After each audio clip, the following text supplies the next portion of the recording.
Emmett.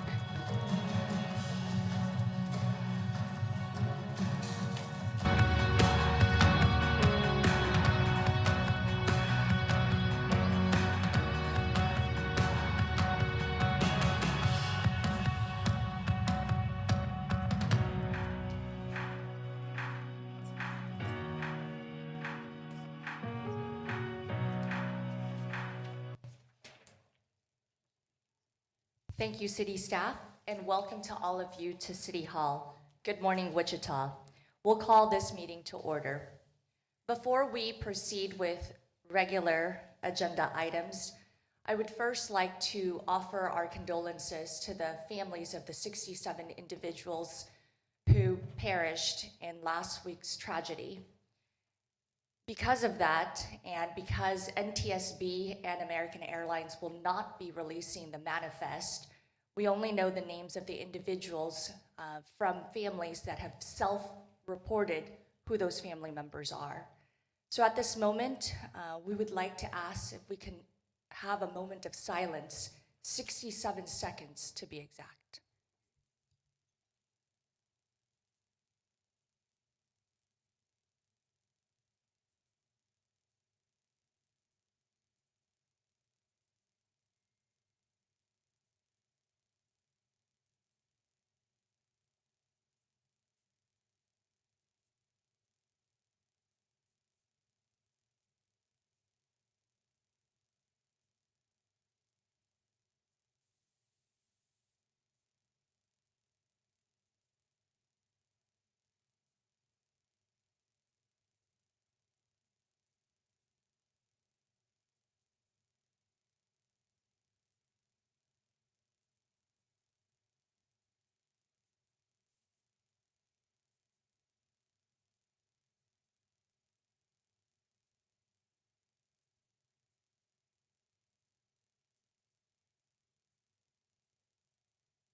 Thank you all very much for the moment of silence.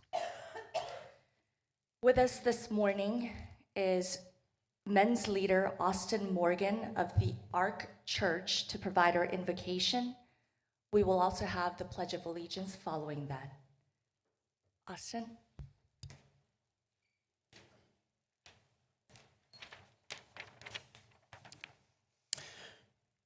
Thank you, Mayor Wu, and City Council members for the opportunity to do the invocation today. It is an honor to be here and stand before you. Let us pray. Heavenly Father, we come before you today with grateful hearts, seeking your wisdom, guidance, and blessing over this meeting. You are the source of all truth and justice, and we ask that your presence be with us as the decisions are made that affect our community. Grant each council member clarity of mind, humility of heart, and a spirit of unity. Help them to work together for the good of Wichita. May their discussions be marked by respect, integrity, and a sincere desire to serve. Lord, we lift up our city. Many are suffering in the wake of the tragedy of last week, but we remind ourselves that you, Lord, are close to the brokenhearted. Not one of our tears goes unnoticed, and a bruised reed you will not break. Father, we commit this meeting to you, asking for your wisdom and grace to sustain this council. May all they do bring honor to you and benefit those they serve. I ask these things in the only name by which men and women can be saved, in the name of Jesus, amen. I pledge allegiance to the flag of the United States of America and to the republic for which it stands, one nation, under God, indivisible, with liberty and justice for all. Thank you, Austin. Madam Clerk, can you please call the first item?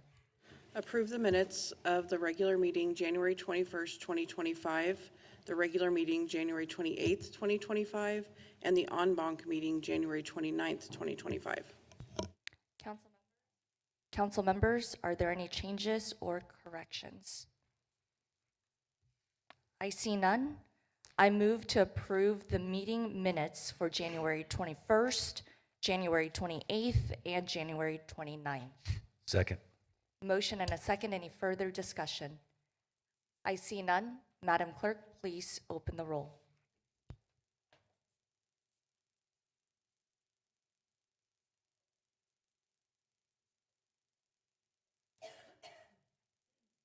Motion passes 7-0. Madam Clerk, please call the next item. The GFOA Distinguished Budget Award presented to the City of Wichita Finance Department. May I please ask the City of Wichita Finance Department to please come forward?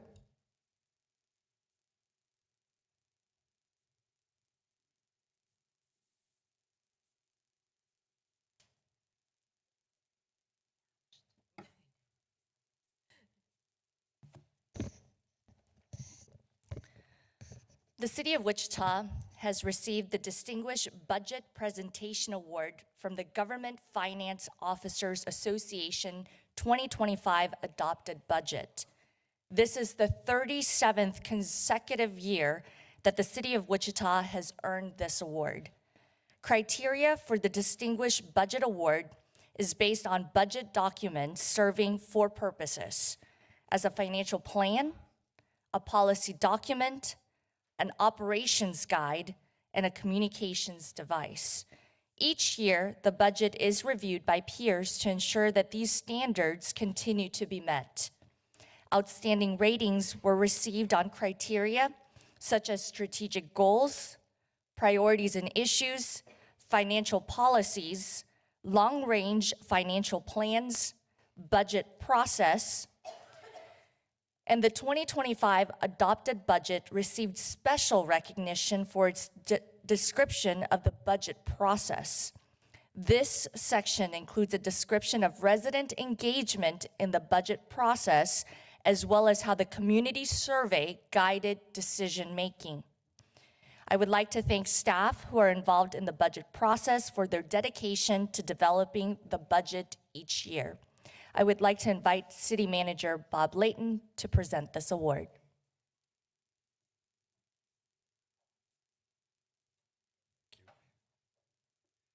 I do want to add my thanks to the mayor's thanks to our staff.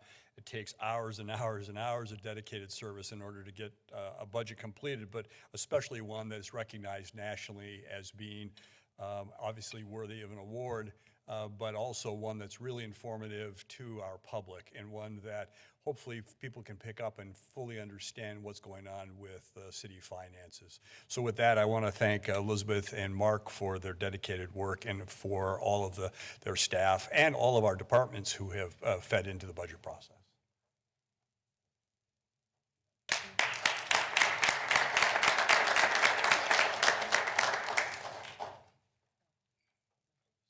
Okay.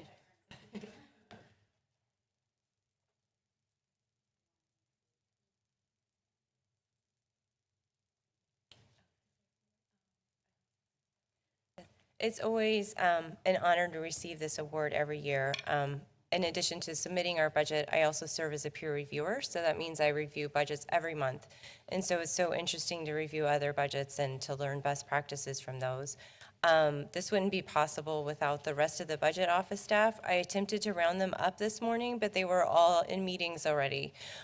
So they're always listed in the budget book, and many thanks to all their long hours and hard work to make this reality. Thanks to them.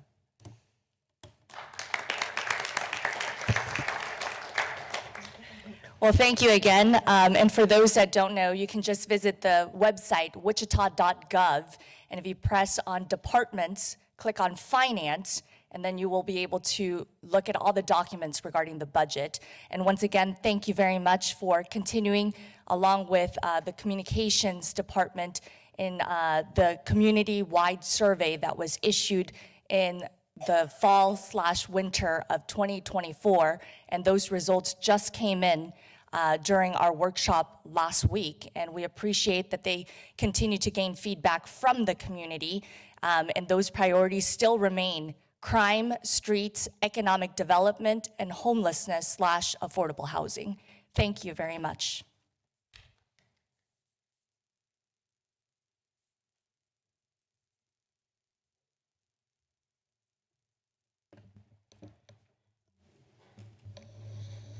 Madam Clerk, can you please read the public agenda rules? The public agenda allows for up to 5 speakers to have 5 minutes each to address in the council. No action will be taken relative to items on the public agenda other than referral to the city manager for information as necessary. Speakers will please state their name and address for the record. A time clock will display the speaker's remaining time to speak.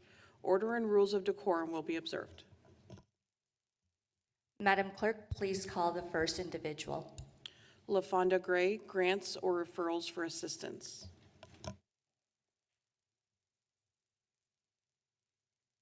My time doesn't start until I start talking, correct? Mayor, councilmen, and women, board members, and ladies and gentlemen, I am here on behalf of the American Legion Post 273. First of all, it's important that we recognize what the American Legion stands for in the city of Wichita, Kansas, in our community. First, we share responsibilities with the Oratorical Society at all levels, city, state, and national. The society allows students an opportunity to express themselves academically, and the winner receives scholarship funds for college. We provide school supplies for underprivileged families every year. We provide toys for tots every Christmas. We provide food for underprivileged families every Thanksgiving. We provide trunk or treat every Halloween. And far more than anything, we assist veterans in monetary assistance depending on our ability of funds. I'm going to keep this conversation in a layman's terminology so it will not get misconstrued, taken out of context. Saying all that, I'd like to take the time to introduce myself. I'm a retired veteran of the Department of Defense. I served a little over 20 years as a senior non-commissioned officer. I served in the 3 conflicts, which you all call wars: Grenada, Panama, and Desert Storm. I am a Purple Heart recipient and a Bronze Star recipient. I served as a drill sergeant at the United States Army Correctional Activities in Fort Riley, Kansas, and at Fort Jackson, South Carolina. I'm an adamant believer that whatever you do in a positive manner will reflect on others and encourage them to do a positive thing. Now, we are coming to, with all this being outside source for assistance, we are requesting assistance on how we can receive grants or donations on the level for areas that are strongly needed in the upkeep of our building. This is very important to the community, officers, and patrons alike, because you know as well as I do, initial impression is the last. By you being the say-so for the Wichita, Kansas, we as American Legion Post 273, we're asking for your assistance. Now, it's easy to say yay, but nothing takes place. Looking for said individuals to truly look at how you can assist us in real form. It is important to move forward as far as talking with TV and radio stations to possibly get assistance as well. We're not asking for funds out of your pocket. We're asking for donations and grants from money set aside for particular situations as such. When you all were elected, you made promises, but the biggest promise was that you will address issues in our communities and deal with individual personal issues for the betterment of the city of Wichita. When it comes to responsibility, it's very important that we don't pass the buck and make it seem like I'm in the wrong place. This situation doesn't stop here, and I joined the military and I had a responsibility to this country and my command to follow instructions as well as defend this country, foreign or domestic, at all costs, even if it costs me my life. Saying that, I truly believe we should be afforded the honest effort from your board to look at how you can assist us in this situation.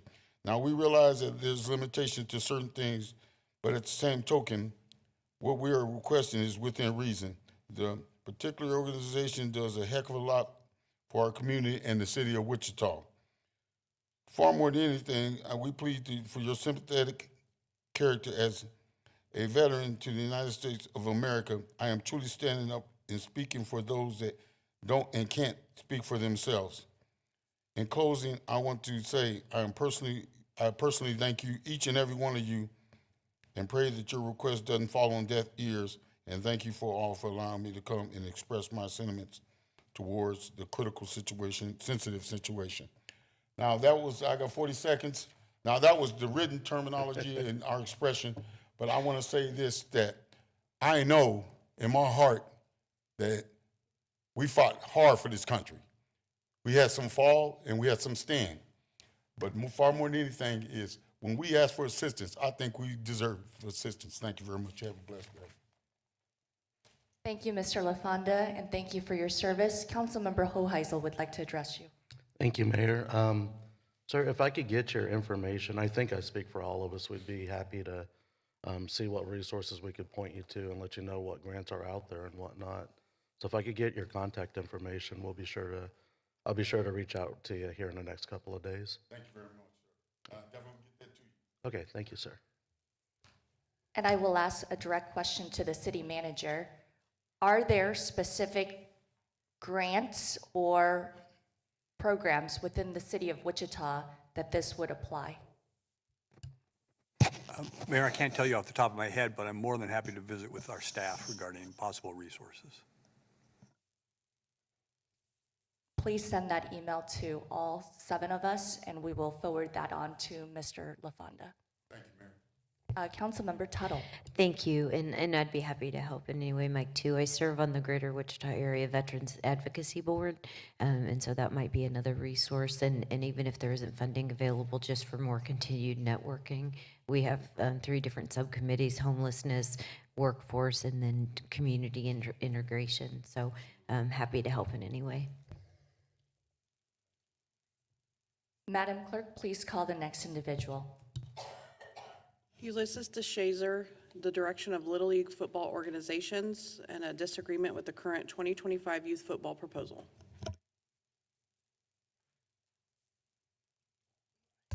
Hello, thank you for having me. Hello, my name is Uylesses Coach Bob Deshazer, and I have the privilege of coaching for over 34 incredible years in the Greater Wichita Youth Athletic League. Today, I come to you with a passionate plea regarding the proposal put forth by the City League for the year 2025. We are thrilled about the possibilities of 7th and 8th grade students playing middle school ball, but we also have significant concerns that need to be addressed, particularly for our young athletes from 1st to 6th grade. The current proposal, although well-intended, poses a threat to the very foundation of the league by potentially eliminating the dedicated mentors who have been instrumental in shaping the Greater Wichita Athletic League and what is today the Greater Wichita Athletic League. It was founded in the 1960s by visionaries like Papa Allen, who along with assistant coaches from the Wichita Coast went on to establish successful organizations that have left an incredible mark on our community. Legendary figures like Theo Cribs Jr. of the Wichita Bulldogs and Larry Walker of the Trojans have inspired generations of young athletes, and their legacy continues to be felt today. Our league has been built over 67 remarkable years by countless coaches, leaders, mentors, and fathers who have selflessly dedicated themselves to nurturing the talents of our youth. However, the current proposal put all of that at risk by potentially displacing these valuable individuals who have given so much to our community. One of our primary concerns is the boundaries that the City League has proposed, which are in direct conflict with teams we have already have in place over the years. These teams have been the cornerstones of our league for years, and we fear that the new proposal will create unnecessary conflict and division. Furthermore, we believe that the benefits of the new proposals are skewed heavily in favor of high school coaches, while young athletes and their family will left to bear the cost. The proposal requires teams to pay fees, recruit players, purchase equipment, and cover other expenses, all while the high school coaches reap the benefits without being actively involved in our community. This is unacceptable, and we urge you to reconsider the proposal in the current form. We cannot afford to eliminate the coaching legacies and the teams that have been the backbone of our league for so long. The proposal limited scope, which only includes 4 high schools and excludes Northwest, South, and West, that is also a cause for concern. We believe that the leadership of the City League under the guidance of Mickey Laura has fallen short of the potential over the past 20 years. Rather than placing the blame on the directors and coaches have tirelessly served our communities, we should be focused on building a more inclusive and equitable league that benefits all stakeholders. When our young athletes go on to play for their high schools, they do so with skill, confidence, and characters that is developed through the participation in our little league. Let us work together to build a future for our youth, on the honors that the legacy of the league and provide opportunities for all that grow and thrive. I am just a part of the directors that have been part of this for years, and we have been meeting, and we have some concerns. We do have a meeting February 11th with Mickey and them, but we just want to address it before that. And just moving forward, I'd like to thank you guys for your time. My name is Uylesses Deshazer, 2611 East Mesita. Thank you. Thank you, Mr. Uylesses. Councilmember Johnson. Thank you, Mayor. Bob, if it's okay, I wanted to ask Reggie to come up here and maybe discuss a little bit of where we're going with youth football and some of those concerns.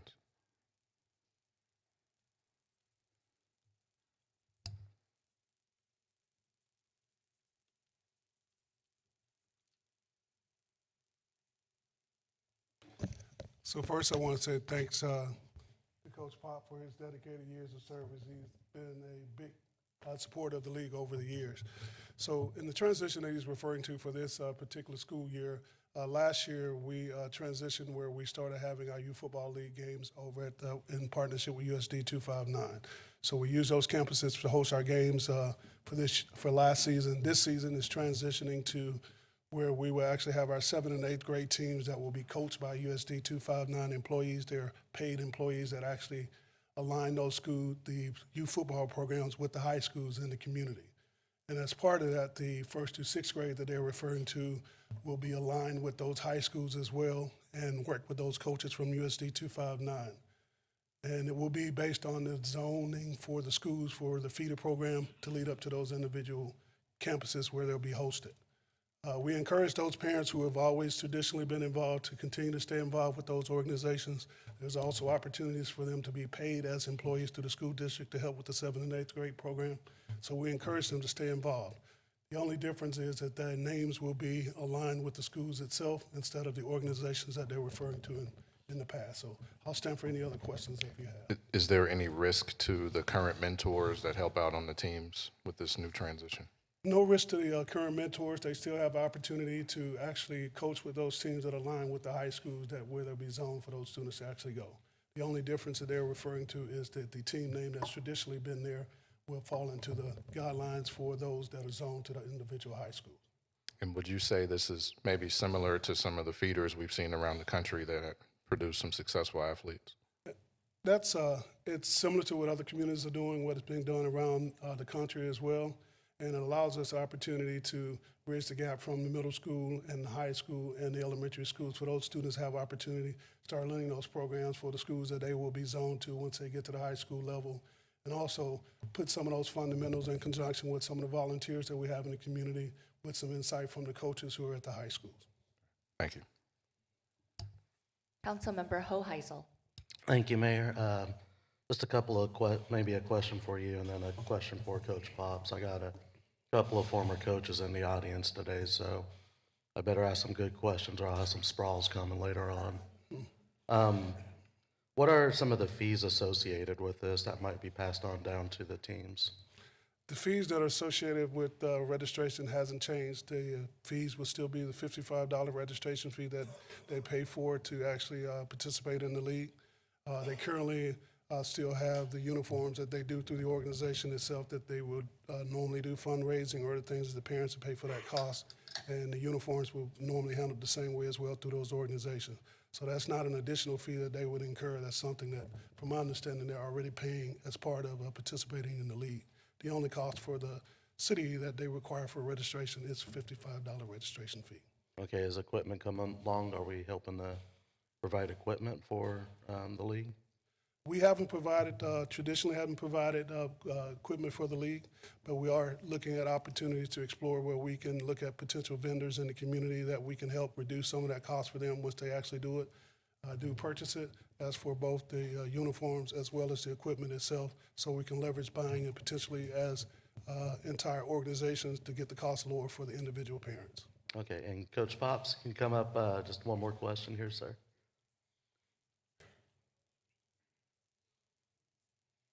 You talk about the boundaries. Could you just delve a little more into it? Like why is this an issue to you? And The boundaries, if you say Fairmont Park, it's traditionally been where the Trojans participate, and they have a bunch of kids that's been there forever. So the way the boundaries are set up now is, say, like Heights would cut into certain boundaries that's a direct conflict with our organization, other organizations, and where they're going to get these kids from. Because we're going to run into a problem, whereas we've been with these kids I've been doing this 34 years. So the kids that's embedded to us, they're going to have to make a decision. Do they want to go over to the city, or do they stay with these grassrooted programs? And then also, he said the cost is $55. Initially, the cost is $55 in April. Then it rises up to $150 closer towards the football season.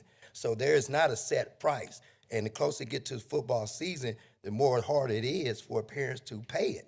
All right, $55, it comes in April. All right, so he says about the equipment. We have thousands and thousands of dollars invested in equipment. You are still responsible. If you go by the rules they're saying, you're still going to be responsible for getting equipment. You're still going to be responsible for recruiting. You still got to be responsible for buying uniforms, all for the benefit of letting us play at a high school football field. It seems like we're giving up too much, and they're getting everything. Now, he did say they will give us help as far as the younger kids learning the high school program, but a lot of the high school coaches have not invested into the Little League programs in years. It seems like it's one-sided. We're benefiting the high school programs, but we're eliminating the guys who built them up.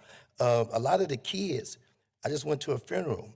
One of the guys said, I attended East High, but I was a Bulldog coach. All right, it's a difference. You know, so we're taking that away and giving it all to the high school, but they're eliminating the grassroots. They're eliminating the malls and the pops. And when the coaches couldn't get the kids right, they'll come to the Little League coaches, and we have favor. So that's what we're saying as far as going into the districts and stuff like that. They're cutting us up, and this is where we have a problem at. We love the idea of 7th to 8th grade, all right? We've been asking that for years, all right? And then, like, even the middle school challenge we put them for, where we graded kids' grades, we made sure they had the attendance, and when they had behavior problems, they called the Little League coaches, and we can go into the schools and get the kids right. So we just think we're just giving up too much for high school football. okay, I can appreciate that. And the next meeting you guys said is It's February 11th. 11th? Okay. All right, thank you. And February 11, those will be things that we'll be able to address some of those concerns that they have as well. And our goal isn't to not keep the coaches that are there involved. We want to bridge the gap between the two so that we can make sure that we have a good transition for it. We understand the value that they have with the young people, and they often are called upon when there's challenges with them. And we want to continue to build on that and be able to get those young people in the pipeline where they can actually be successful beyond just youth football, but in high school and opportunities for colleges beyond. Okay, thank you. I'll be paying attention to this next Thank meeting. you. Thank you. Councilmember Ballard. Sorry, Reggie, come back. Sorry. I just wondered, could you just give a real high-level, quick overview of why these changes have come forward for maybe somebody that might not know? Sure. So some of the challenges that we have some Coach Pop in the group that's here do a really good job with working with some of the young people in the community and getting them the opportunity to participate in youth sports and grow beyond that. That's we don't have that consistently throughout the league where it's giving opportunities for the greater impact for the community. And we're working with the school district and looking at opportunities at how we can expand that and continue to get a good opportunity for more young people. This is the direction that we went in to be able to bridge that gap between middle school, youth football, and transition into high school.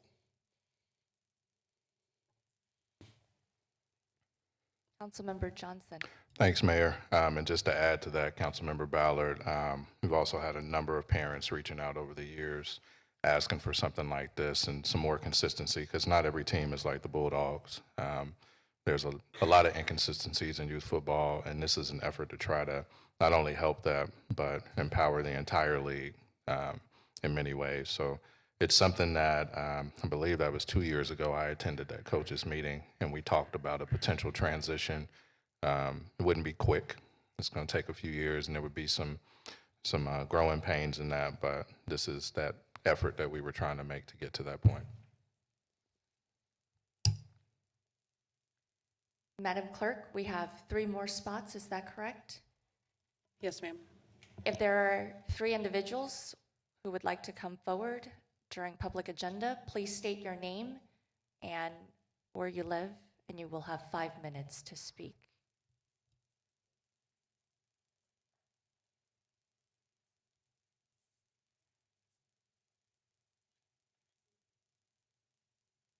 Good morning. Good morning, civil, I'm sorry, City Council. Okay, my name is Waddell Knox. Okay, and I've been a part of the city youth football for over 38 years. Okay, and I just think that the direction that we're going into is a good direction for the 7th, 8th grade. But when you go down for high school, what are they going to do for the 1st through the 6th grade? And I think those should stay inside the program. You know what we built. And like I had a talk. I'm not going to say any names, but but their whole deal is to get rid of all the directors.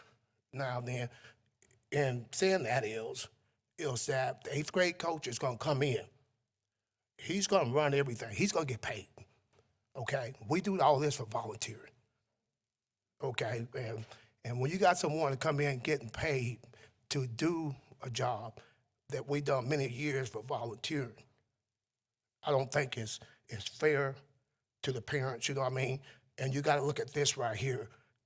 If a parent or a kid, I had a kid this morning that called me and said, Coach Knox, I missed the bus. Can you come take me to school? And I got up, I took him to school. Those are the special things that we do for these youth. I mean, we try to mentor them. Some of them are single parents. Some of them can't feed their kids. And that's what we do as staff. And, we send kids to the college level doing these programs.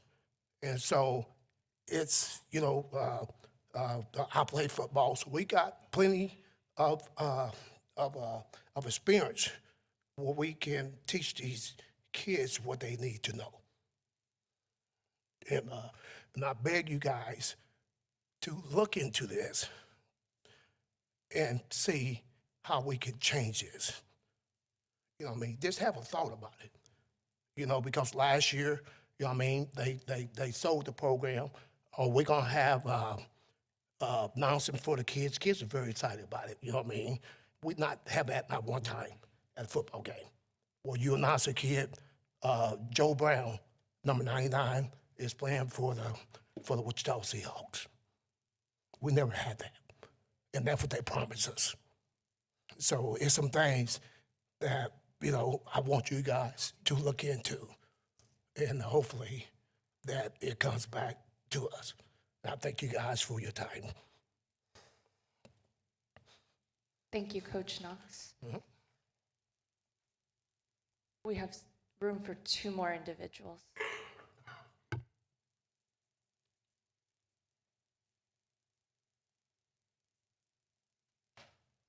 Hello and good morning. It's Mr. Kendall Dean, 120 West Harry.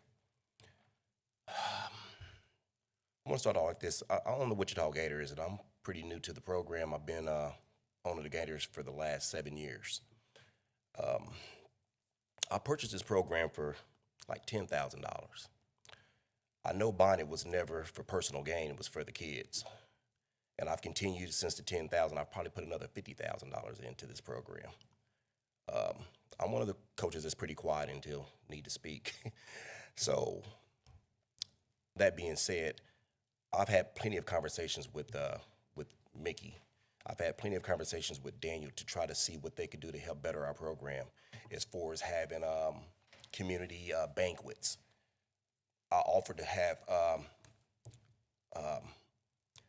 community drives where we provide food and provide things to help the community. And I think it's more than the community networking together versus Little League football.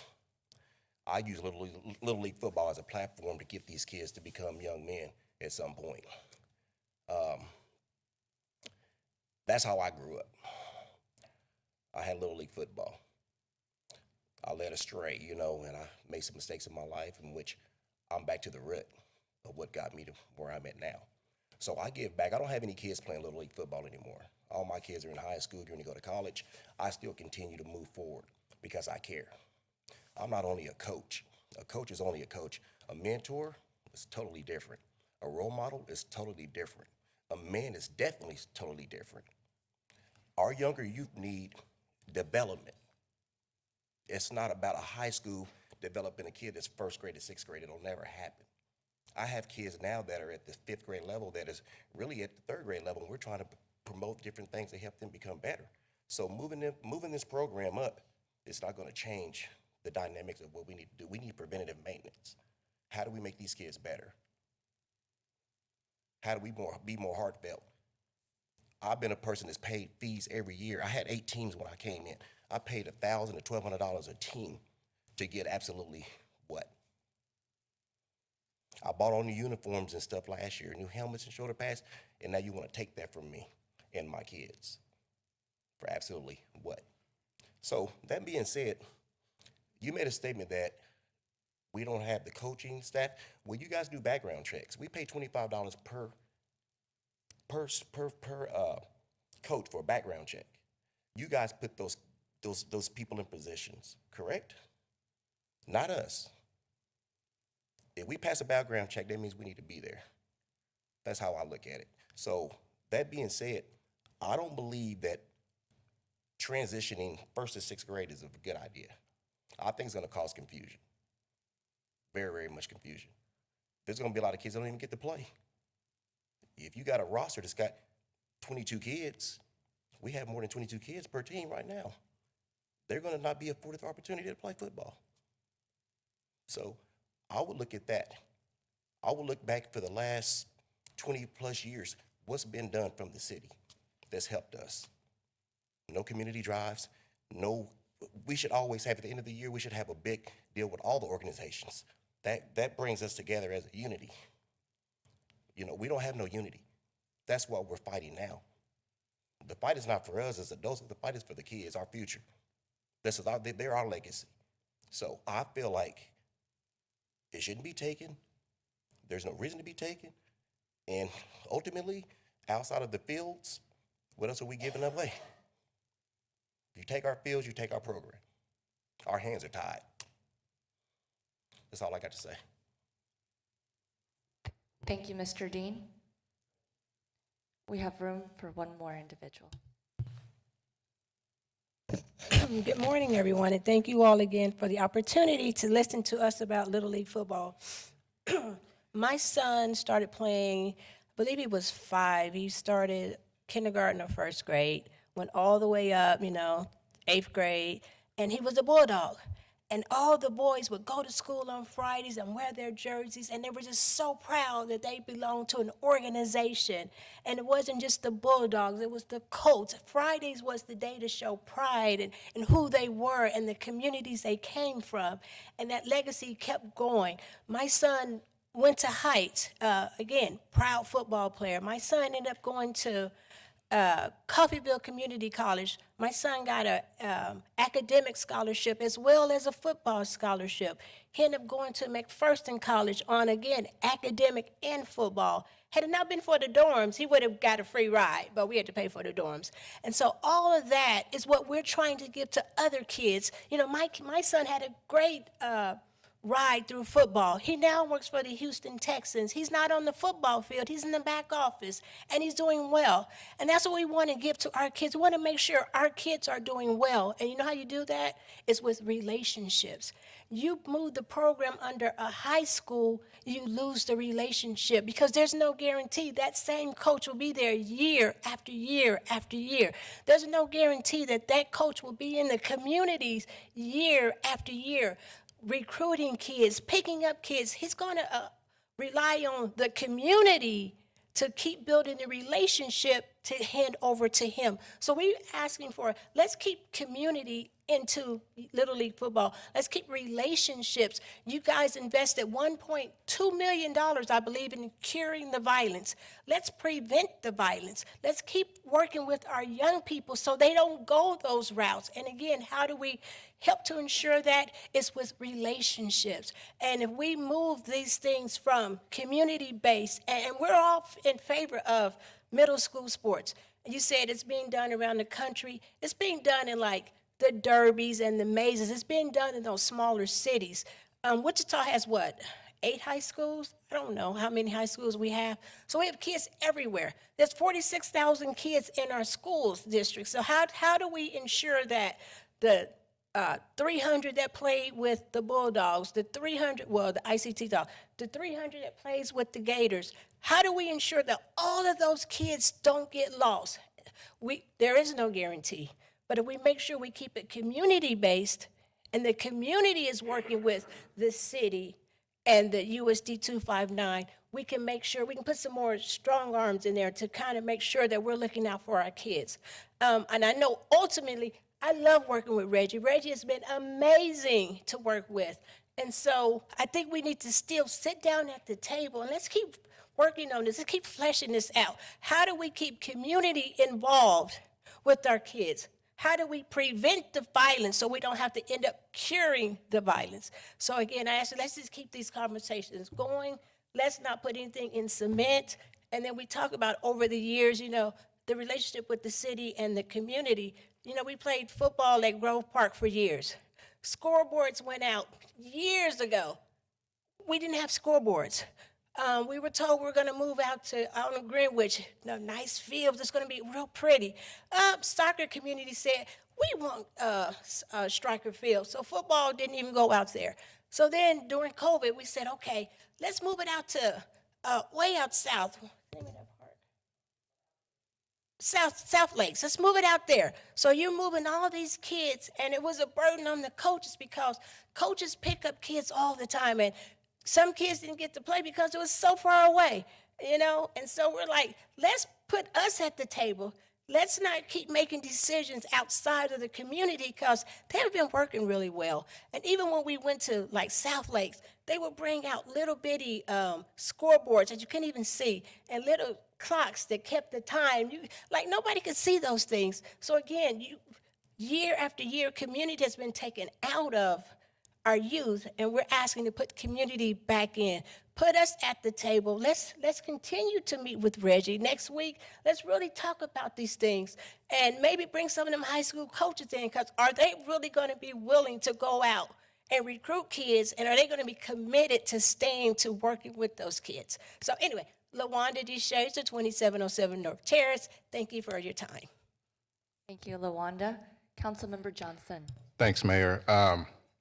You made a few different points there to the striker and South Lakes. I will say that over the years, and I think I talked to you about this as well, we also had a lot of parents that didn't want that and they wanted to stay at the fields that they currently were at. COVID was a different thing, and there was a private effort to move out to striker, which ended up not working out long term, and then that's when South Lakes was a thing.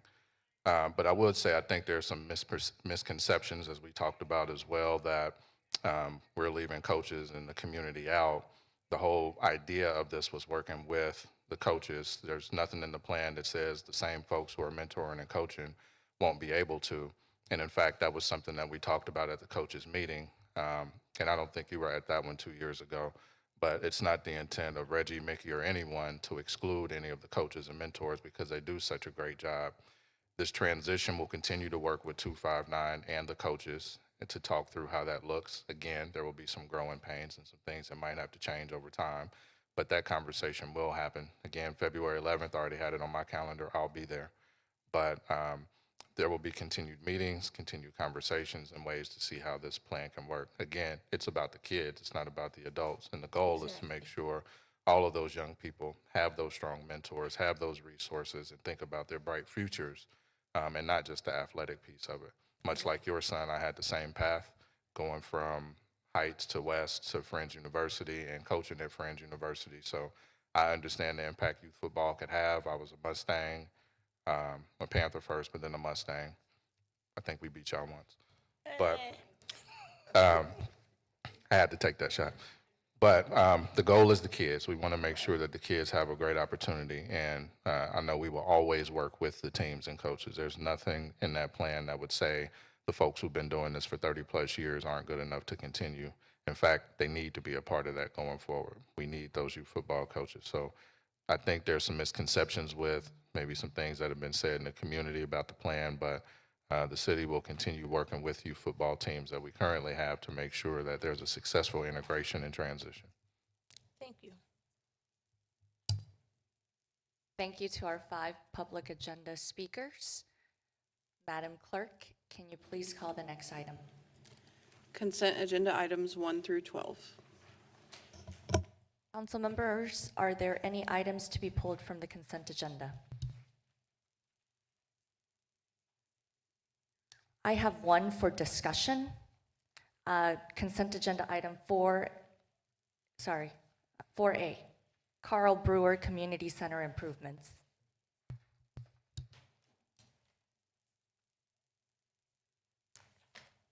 Any other items? I see none. I move to approve the consent agenda without 4A. Second. Motion and a second. Any further discussion? I see none. Madam Clerk, please open the roll.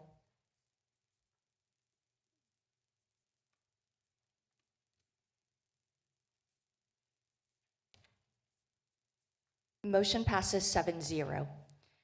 This item, 4A, Gary Jansen will come forward. There were multiple questions regarding the budget. This is McAdams Park, Carl Brewer Community Center. I know that after the discussion regarding football, I would also like to hear a little bit more about the improvements, not just at Carl Brewer, but also McAdams Park and all the investments that are going to be made in that area. Can you address that? Because I think we asked budget questions last week. I can address the item specifically and the improvements to Brewer. I don't know that I can help much with McAdams Park, but I might see if Reggie can help with that. So I did want to show you where we're at on the improvements to Brewer Community Center. So the overall budget for the project's $13 million. Right now, based on our projections with the construction and design cost, where we're at, including the change order for your approval today, we expect to come in within that $13 million for sure. And I provided some information for the council to see. The improvements for Brewer Community Centers you see here, the new building will be almost twice the size of the existing. It's really coming along. This project's expected to be completed this summer, probably with a soft opening in June and final completion in August. There's going to be a new gym, a walking track, opportunities for more programming, technology improvements, a lot of things that the existing building does not have. The existing building is structurally sound, but there are improvements being made to that also. So everything will be new when we're done here. So wanted you to see where we're at on this. Again, the change order for request for your approval today is some necessary improvements to storm sewer underneath the existing parking lot. Other than that, I might see if Reggie wants to talk about improvements to McAdams, Mayor, that you asked about.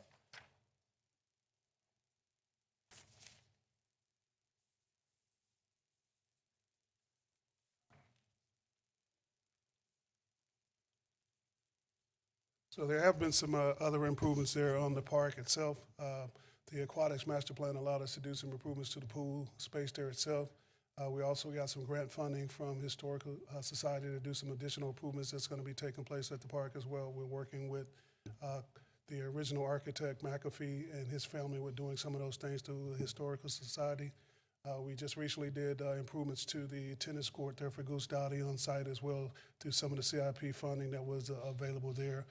We also had an opportunity to do some other things with technology in the existing building where we were able to expand the security system there as well as look at for the senior building that's behind the space that's there on site.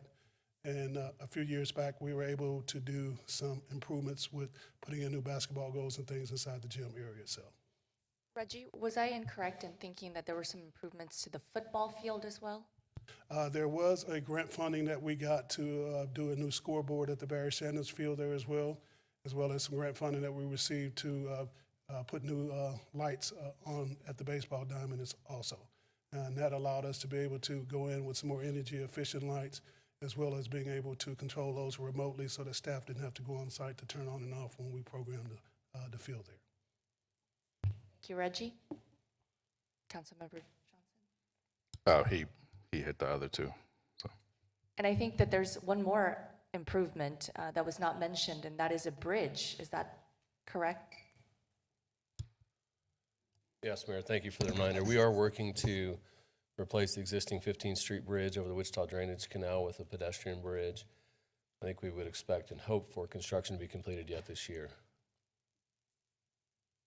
Thank you for the update on all the improvements that are happening both at McAdams Park, the whole premise, and then Carl Brewer Center. After seeing the budget, which was budgeted at $13 million, and the current total project budget is $11.7 million, it still looks like it's under the budget of $13 million. In addition, I think in this budget, you also mentioned $200,000 in public art. May I ask if that public art is within the building or outside of the building?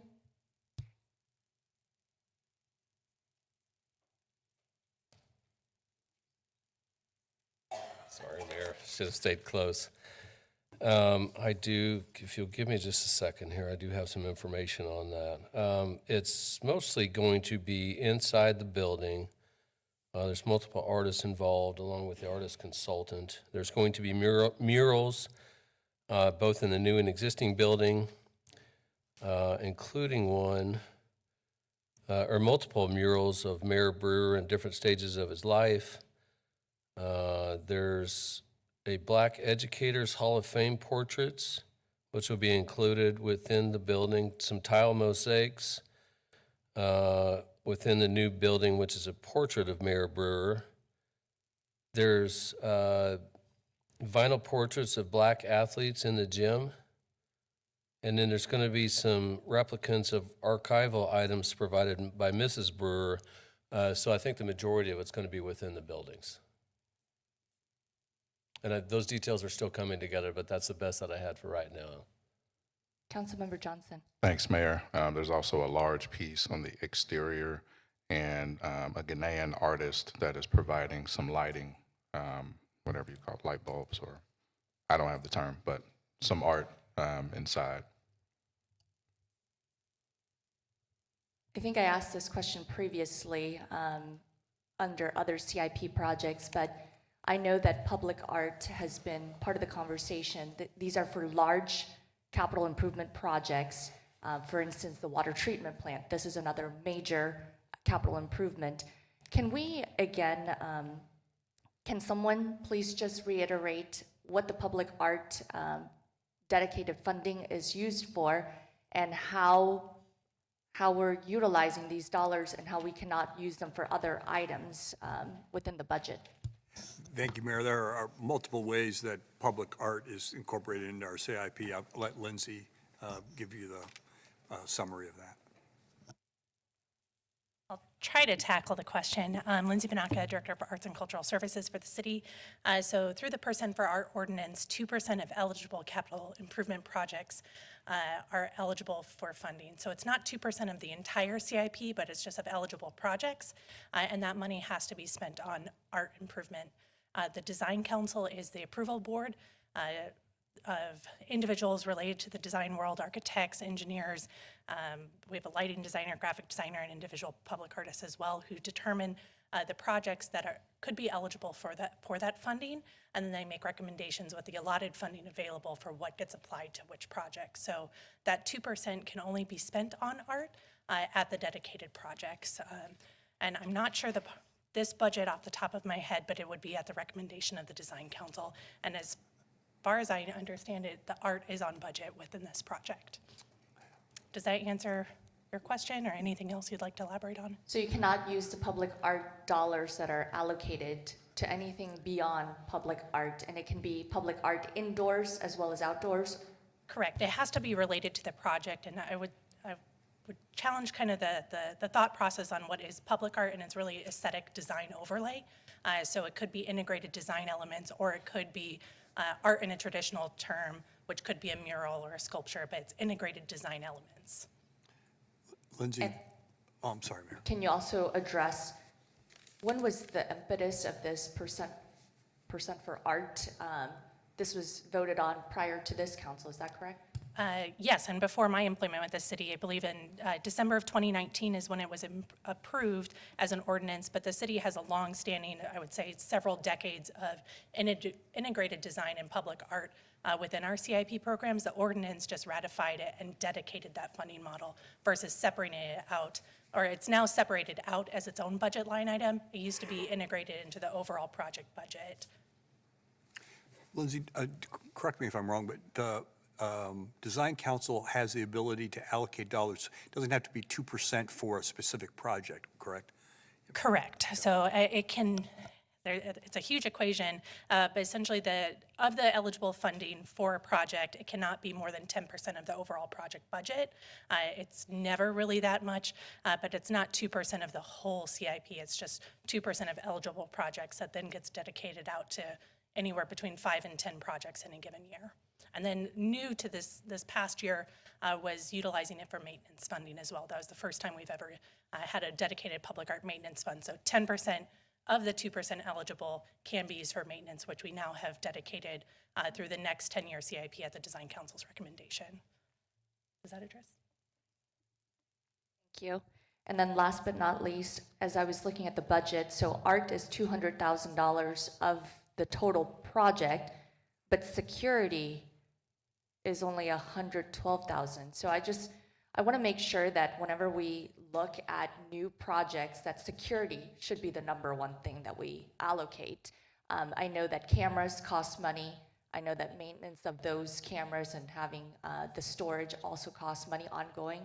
So I would just like that to be top of mind moving forward, that line item should be first and foremost the security of an asset that the city would be investing in. Thank you. I see no further questions for this item. I move to approve consent agenda item 4A. Second. Motion and a second. Any further discussion? I see none. Madam Clerk, please open the roll.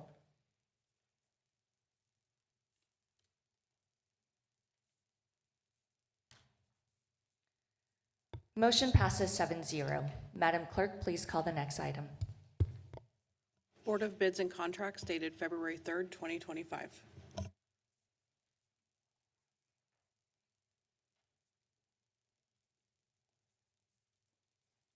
Morning, Mayor, City Council, Josh Slauber, Department of Finance. I'm not going to say this is one of the lighter agendas we've had because I jinxed myself the last time I did that. So I'll go forward with the Board of Bids meeting on February 3rd, 2025 for the following items. For purchasing, we have the painting of 6 City of Wichita swimming pools for Landmark Aquatic LLC in the amount of $182,428. And we have security services for the Transit Center, the contract change order for Smart Security Incorporated for an amended estimated usage of $72,732 per year. This is how to become a vendor with the city. This is our purchasing calendar of small business resource partner events that the city will be hosting or participating in. And these are our open public opportunities out on the street today. And I'd be happy to try to answer any of your questions, and I recommend your approval. Questions for staff? I see none. I move to approve the Board of Bids and Contracts. Second. Motion and a second. Any further discussion? I see none. Madam Clerk, please open the roll. Motion passes 7-0. Madam Clerk, please call the next item. Petitions for public improvements.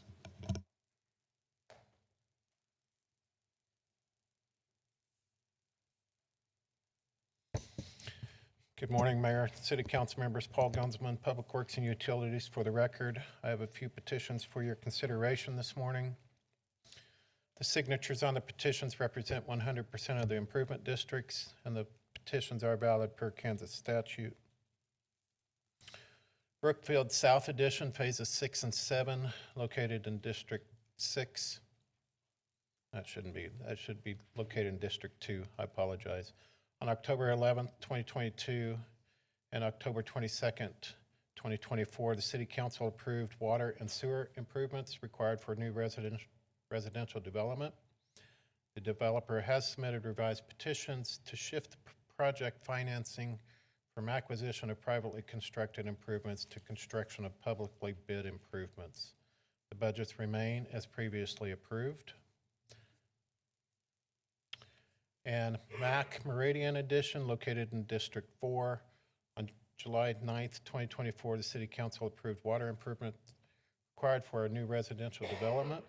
The developer has submitted a revised petition with a revised budget to reflect current market conditions. It is recommended that the City Council approve the new petitions and budgets, adopt the new resolutions, and authorize the necessary signatures, and I will stand for questions. Questions for staff? I see none. I move to approve the petitions for public improvements. Second. Motion and a second. Any further discussion? I see none. Madam Clerk, please open the roll. Motion passes 7-0. Madam Clerk, please call the next item. Amendment of lease for city-owned property at 307 to 309 North Mead.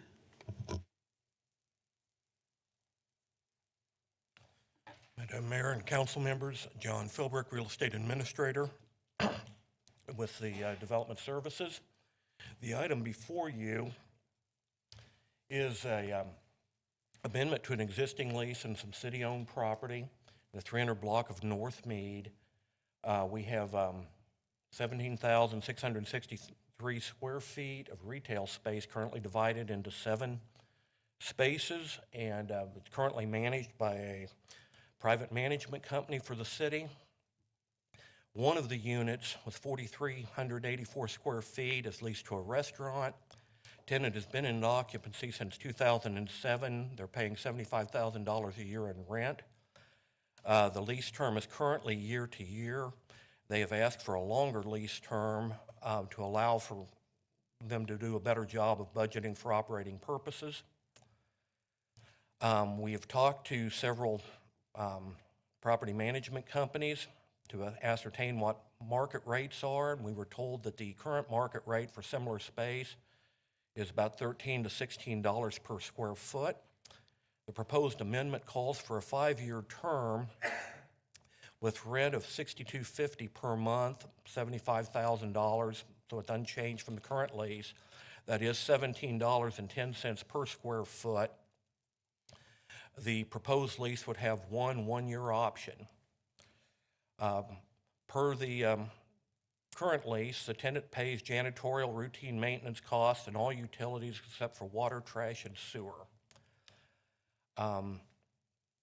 The city will receive the proposed rents. There is no additional expenses associated with the amendment beyond what we're currently paying on the property. Recommended the City Council approve the lease amendment and authorize all necessary signatures. I'll stand for questions.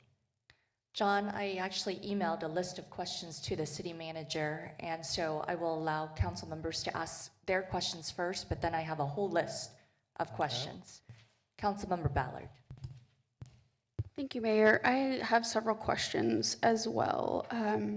Why was this pulled in September, and why has it taken so long to get back on the schedule? I believe it was pulled to verify the rent rates. And we went, and as I said, we talked to several real estate companies to see what they felt the rates were in the area. In the meantime, we changed management companies. We have a new management company that came on board in October. And so just those variety of items just caused us to delay the item. Okay, also, is the parking fees included in their rent? Their parking fees are rolled into the rent, and the city pays that as part of the city's cost. So the city pays the parking out of the rent? Well, we collect the rent.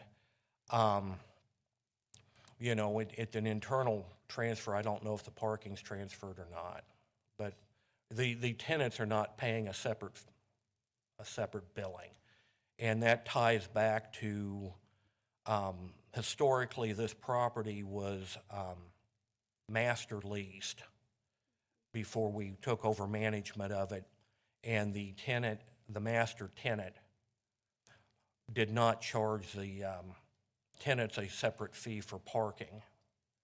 And we assumed this is one of the leases that we assumed when we took over management of the property. And so we just continued in the same manner where they pay a lump sum.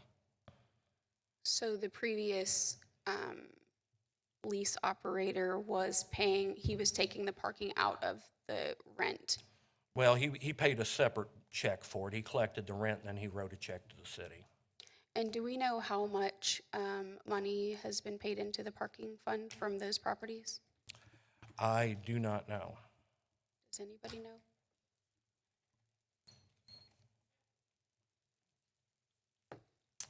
know?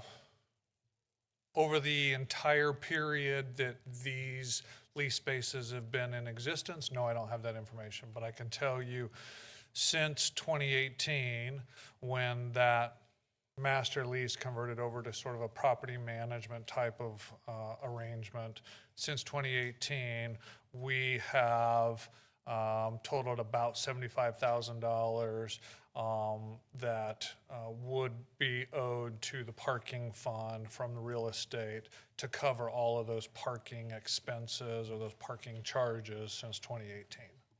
And do we know if that money has been transferred to the parking fund? It has not been transferred as of yet, no.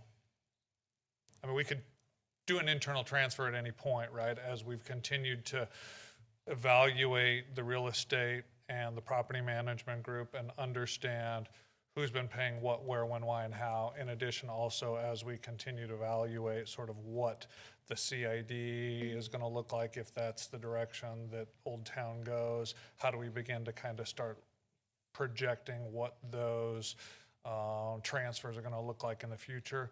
No, we have not transferred any of those funds to the parking fund since 2018. It just seems a little messy. That I don't know what the normal practice would be. Like, do we do that monthly? Do we do it quarterly? Do it yearly? But I mean, this is since that's 6-7 years that we haven't transferred money, knowing that the parking fund is so short on money. I just am curious, and are there any other spaces where we have pots of money sitting that should go to parking?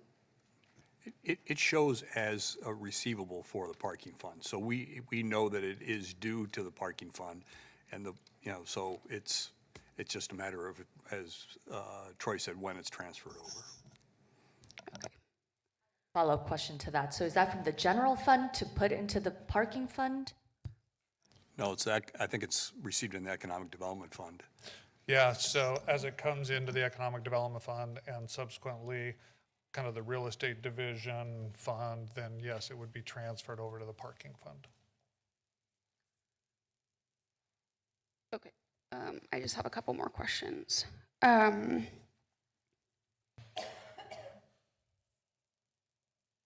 Are there any of the businesses in that strip that have not been paying parking?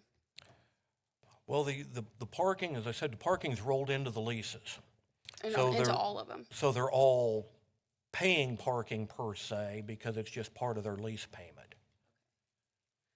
Okay. Another question is, do those tenants pay a deposit when they move in? We have deposits on some of them, some we do not. It just depends on the lease and how old it is and so on. But maybe from a certain date forward, we have deposits? Yes. I just want to make sure we're doing the same thing for everybody and following the processes. And it sounds a little messy, but... We have security deposits. There's 7 tenants, and I'm showing security deposits for 4 of them.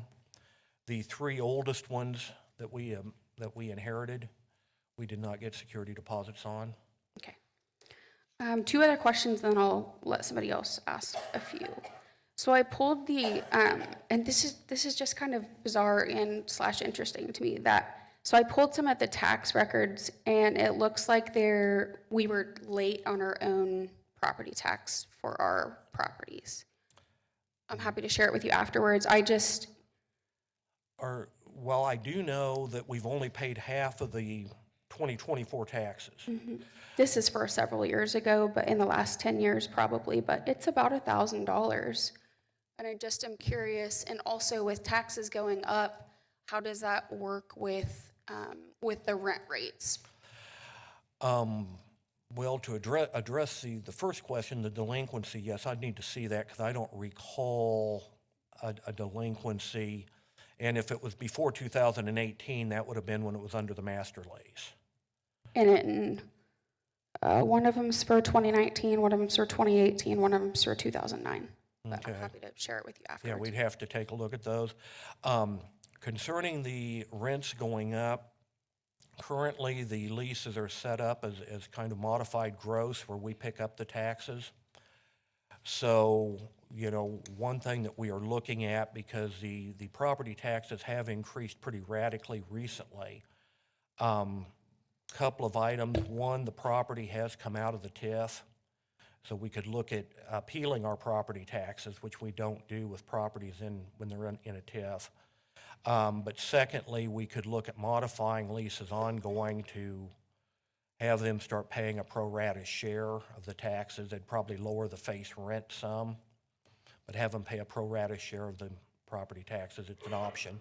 And the reason I ask is because, I mean, we all hear about property tax every day, it seems like, but since 2018 to what I have is to 2023, I mean, it's increased $20,000.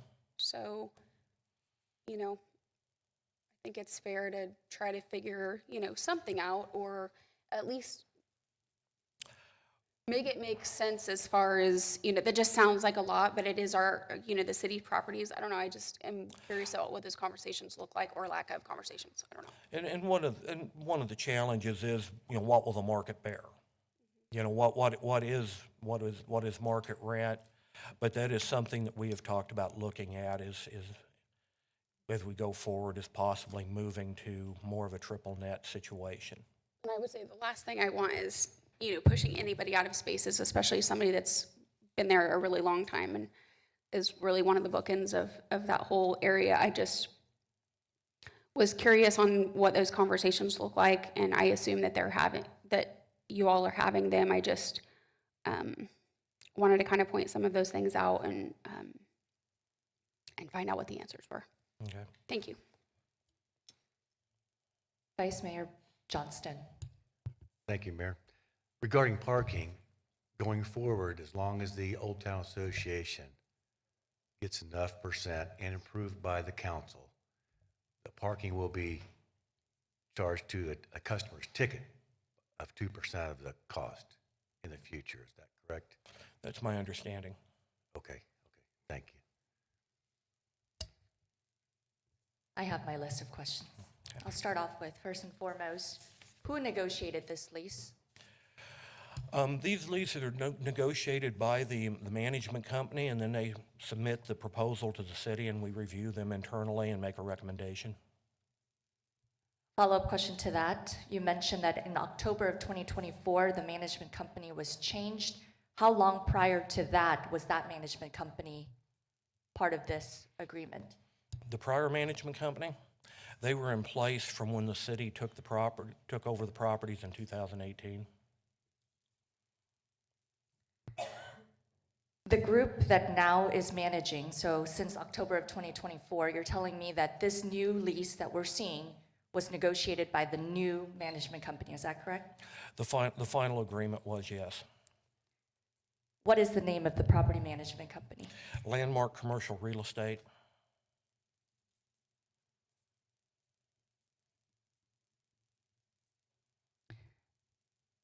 Follow-up question to that. So prior to 2018, can you tell us who was owning this property, and how did we give us some history of how the city of Wichita then became the ultimate landlord, and now we're in the business of renting spaces?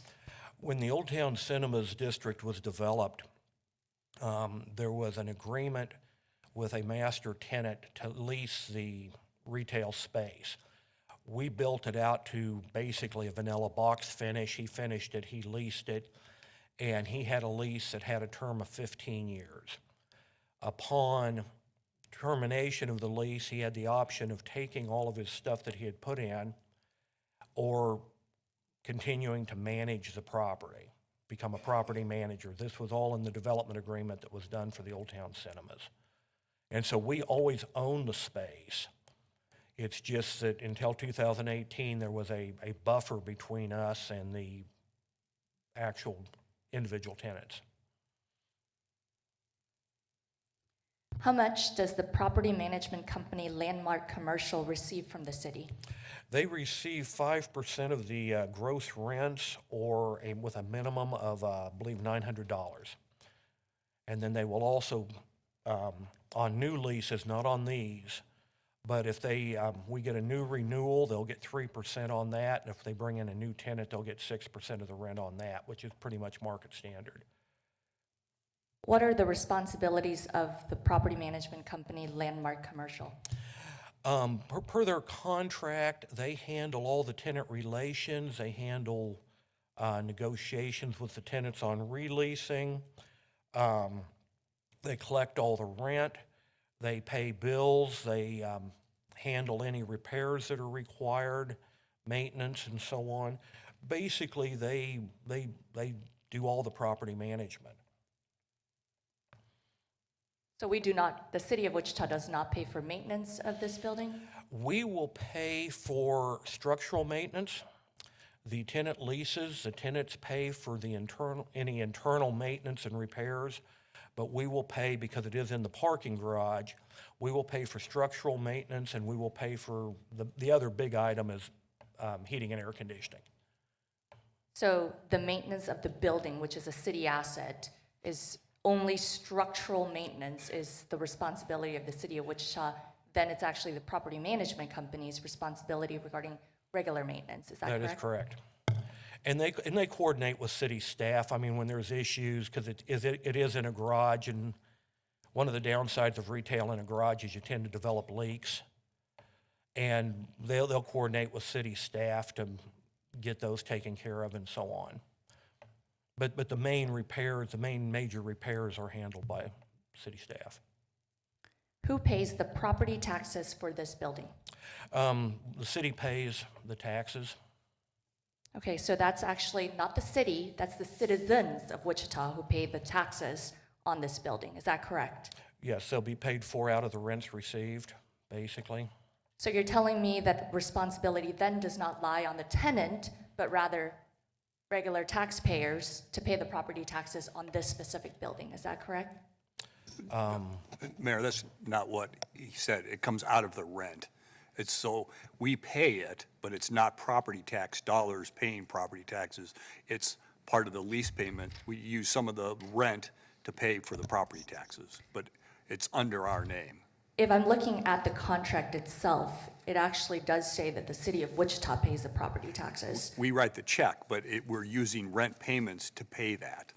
So, but I was just told earlier when the question was asked by Councilmember Ballard regarding triple nets. So this is a standard operating procedure by anyone outside of the city of Wichita properties that you pay for triple nets. Those would be property taxes, insurance, and also just making sure that maintenance is taken care of. So those three things would be in addition to your square footage just for the rent itself. You then would have triple net on top of it.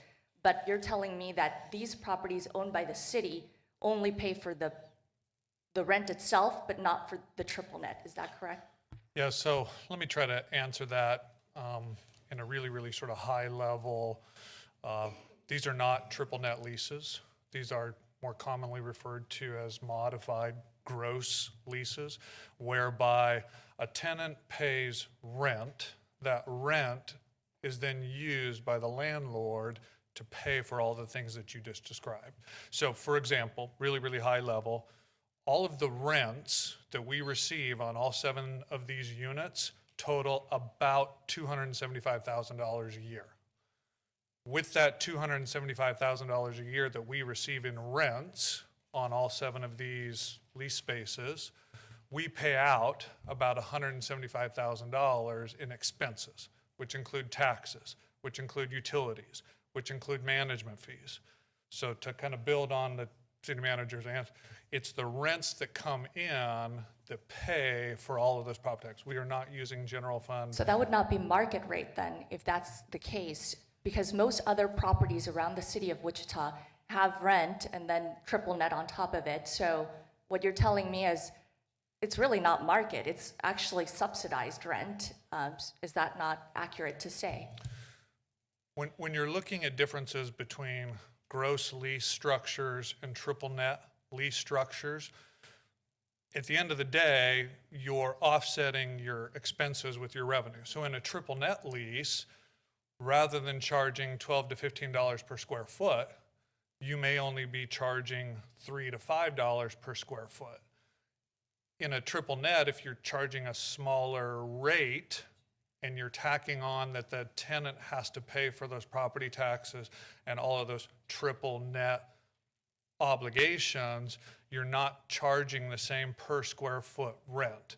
You charge a higher per square foot rent in a gross lease to cover all of those obligations. So is it actually higher than everybody else that is in that area right now? Based on similar gross lease types of arrangements, yes, that's our understanding. I'd like to see those numbers. And that was the sort of second opinion, right? Our current contractor, Landmark, is sort of in this industry, and they've advised us on that. Between last fall and today, as we went out and kind of got a second opinion, right? Wygand Omega provided us with sort of a second opinion and confirmed that yes, those are comparable market rents given the lease structures. I'd like to see it for that area in addition to outside of the area of Old Town. Because what it looks like right now is that you're getting a really sweet deal here with rent that really covers a lot more than just the rent. And the burden is now on the city of Wichita, which really is the taxpayers of Wichita. So I'm very concerned about this. So I would like more information to be shared to the entire council regarding comparables in the area, but also comparables of a space similar to size outside of the area of Old Town. Sure. I still have more questions. Both leases are technically, quote, holdovers. I looked at the contract in the holdover section. So they're holdover tenants since their leases already expired. According to the contract, they should make them month-to-month leases at 1.5x the rent called for in the lease agreement. How much and for how long have either tenants been paying the amount from the currently expired contract? The leases as drafted, the existing leases call for a one-year term, and then they have an option where they can continue on a year-to-year basis. Basically they tell the property management company, we agree, and they continue. So these actually are not holdover tenancies per se, but they are in a one-year option period. So they're not paying the penalty rent. A holdover situation would be where somebody refuses to renegotiate and they're not vacating, and we can charge them a penalty rent as we work out a solution. But here, these are actually in one-year terms. But this contract, the current one that we're currently working off of, which is expired in 2021. Is that not accurate? So I'm going to read a paragraph. According to section 2.1, base term, and again, these were all responses that were provided in response to your questions. According to section... Not received those responses, so Okay. this is my first time hearing these responses, number one. Fair So enough. I just want to be very clear that I sent these questions yesterday at 12:34 p.m. I have not received any responses regarding my list of questions. Therefore, I asked these questions in public forum so everyone can hear them. So I do not know what those answers are until I'm here at this meeting. Fair enough. And again, I want to make sure that we prepared responses, so if I'm reading here, it's from those prepared responses. So according to section 2.1 base term, quote, The term of this lease shall be on a year-to-year basis and commence, the commencement date, on a specific date. That date varies from lease to lease, hence the response in the email, and will expire a year later on a subsequent date. That date changes from lease to lease. If the tenant wishes to continue the lease for another year or any consecutive year thereafter and is not in default, then tenant shall give landlord a 60-day written notice the tenant wishes to continue. Now, it may be argued, just reading here, that the tenant could continue in perpetuity, so long as they're not in default. However, the counter to that arrangement, right, would be that should the tenant, and this is a quote, this comes right out of the agreement, should the tenant give notice per 2.1 term above, landlord and tenant shall negotiate rent for the coming year. Should tenant and landlord not agree on rent for the coming year, this lease will terminate at the end of the current term.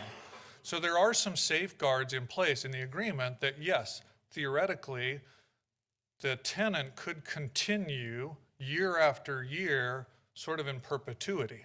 However, as we continue to monitor sort of what those market rents are, and as we evaluate each of these agreements annually, we can increase those rents to coincide with what we understand to be market rents. If for whatever reason the landlord, the city, and the tenant do not agree on those rents, then we can terminate that agreement. We're not bound by the agreement to continue with those rates and those rents in perpetuity, even though the agreement does somewhat provide for it. And remind us, currently they're paying $75,000 per year. It has not increased, it has not decreased, it's remained at exactly $75,000. Each of the agreements have different rents based on their square footages and whatever those original agreement. This particular agreement, yes, $75,000 a year. Thank you.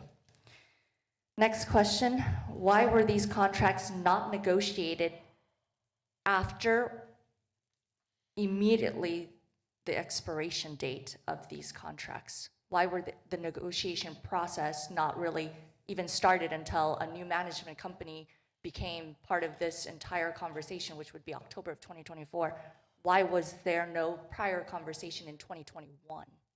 Well, there was conversation in 2024 because, as Troy said, these leases roll, and so there was no, we saw no reason to change the rent rates and so on as we went through the years. But the negotiations for these extended terms did start in 2024, and as noted, we started to bring them forward in September, and they were halted. But they were negotiated and started before the end of the current term. This is the most poignant question. So $75,000 per year is what this lease has said the tenant will pay. My question then is, why were there no escalation rents built into the currently expired contracts, which expired back in 2021? And why were they not considered for the new proposed contract? We keep talking about the city needing, number one, to cover costs. And costs continue to increase year over year simply with inflation. Why were they not built into these contracts? In the existing agreement, they're inherently built in that we can increase the rent annually. We did not, because the market was not supporting it. In the case of this lease, based on the opinions we got from the real estate companies, and the two companies we used reviewed our leases and saw the terms, so they know what they're looking at. They know they're not looking at triple net or gross or what. They reviewed the leases. They felt that $17, as stated in the agenda report, the top of the market right now that they're looking at is about $16. So we're above market based on the opinions we received from the outside management companies. And so we did not build an escalator into this particular one. That concerns me a lot, especially given that our budget keeps increasing based off of just simply inflation.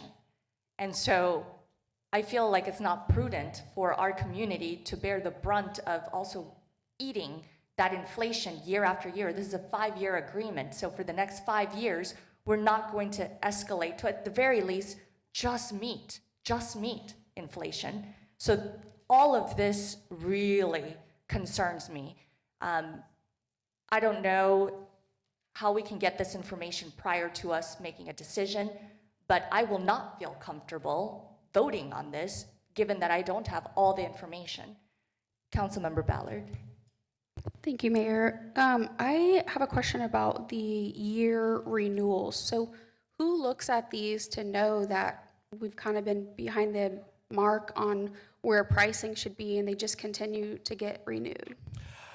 When we look at those, we talk to the management company, we talk to outside individuals.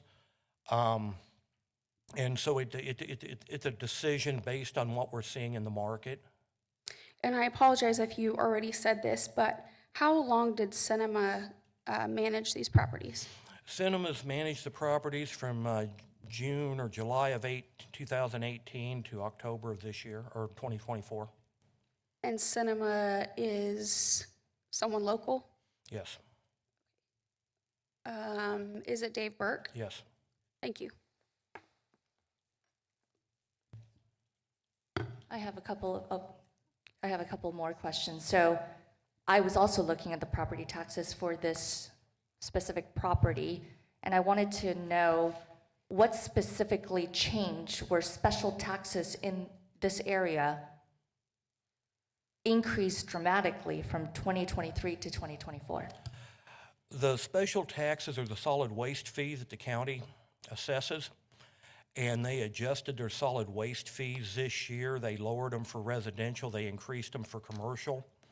And so I think we went from $6 or $7 to $60. And if you look, it's similar. I took a quick glance and, you know, the old Chicago building, the building the Eagle used to be in, they all had the same increase. It's a set piece increase based on the tier you're in. And so that was just an adjustment the county made. And then in addition to, in 2024, I think Councilmember Ballard asked this question. The city typically pays in 2 halves, the $43,000. Therefore, there's a balance of $43,000 because you have not paid the full property taxes in 2024. Is that correct? That is correct. Property taxes are billed in arrears with your first billing in December, and then you have the option of paying the second half in May. And so we pay half in December and half in May. I see no further questions from the council. We will now open it up for public comment.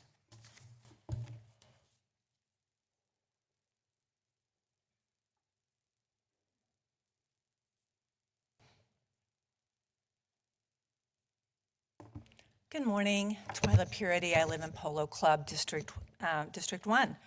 We were there at our DAB last night till 11 o'clock. Another fun meeting. So some observations on this lease form. I agree with an annual rent escalation. A couple of things that haven't really come up in this discussion is insurance. If you read the lease, the landlord is responsible for the fire and extended coverage insurance. Any of us who has insurance knows that goes up every year, right? So there's that. You've talked about taxes, another reason for the rent escalation. And then common area maintenance. I just was scanning the lease.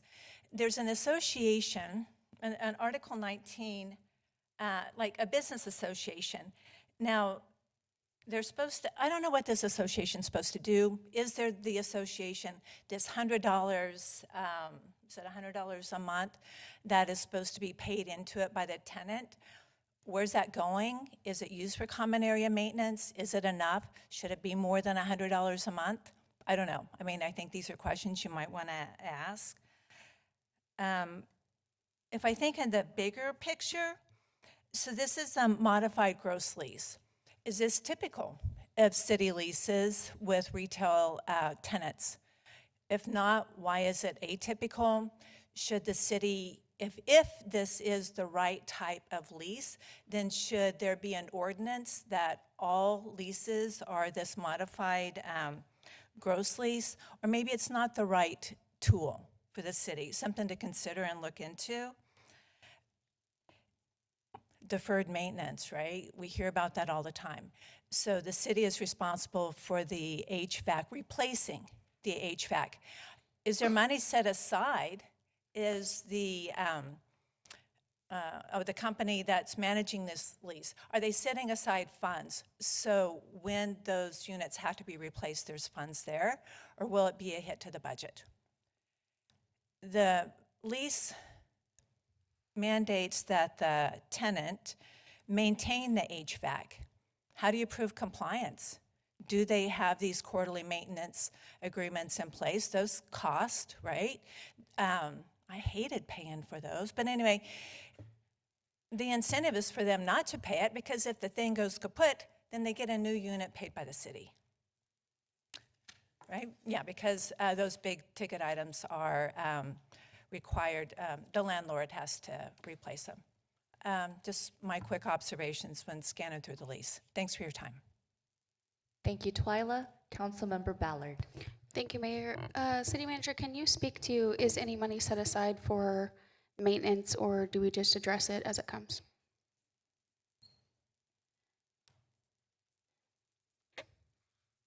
So it's a little bit of both, right? So as I described a little bit earlier, the revenues that we receive do exceed our expenses.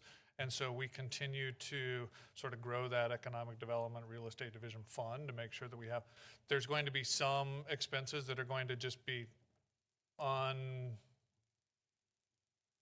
unplanned, right? And in those scenarios, we're just going to have to probably try to understand where those funds are going to come from to do those large replacement costs.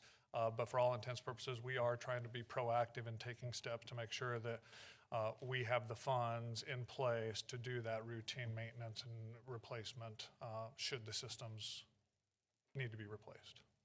Okay, one more question while you're up there. Are all of the spaces leased currently? Yes. Okay, thank you. Well, we're actually in the process of negotiating one lease right now. The terms and conditions have, for all intents and purposes, been negotiated. We're going to bring that back here in the near future. Thank you. Yep.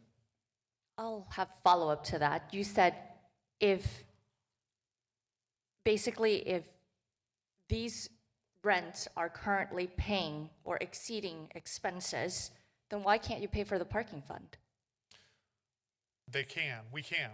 So, for example, we could today, and again, we've calculated that since 2018 through the term in which we changed property management hands, right? So we went through this exercise a couple of months ago just to wrap our heads around what that cost was going to be. From 2018 to end of 2024, it's about $75,000. So theoretically, we could go and transfer $75,000 today, and all of those parking fees, those payment in lieu of parking fees that we've been talking about over the last several months, the parking fund will have been made whole based on those. Again, the number's about $75,000. I don't remember. I think it was like $78,000 and some change. But we So can make again, that transfer has today. not been made whole. That's correct. We have not transferred the funds as of today, but And we're negotiating a new deal without making that whole yet. That's a concern to me. Knowing that we've had so many conversations regarding parking and the lack of maintenance and lack of maintenance funds, this concerns me, knowing that $75,000 is basically a whole year's rent that this one tenant is paying, and a whole year's rent of this tenant could be paying for the entire parking fund that currently has not been made whole just in these properties right here, or this building. So again, that concerns me. Number two, the speaker mentioned triple net, and we have talked about insurance because triple net includes property taxes, insurance, and common space maintenance. So the question is, why has the city not thought about using triple net as part of the rent rather than the modified gross? And I would say that, for all intents and purposes, yes, I would love to see the city look at properties such as these in a triple net lease situation, right? We've inherited some of this, and so there's a balance to be had between this is how the original master lease was set up with the tenants. From 2018 to 2024, this was continued with that property manager, right?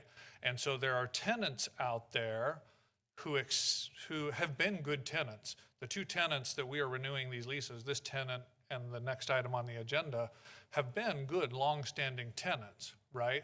And so what does that mean for those tenants to sort of completely overhaul the lease structure?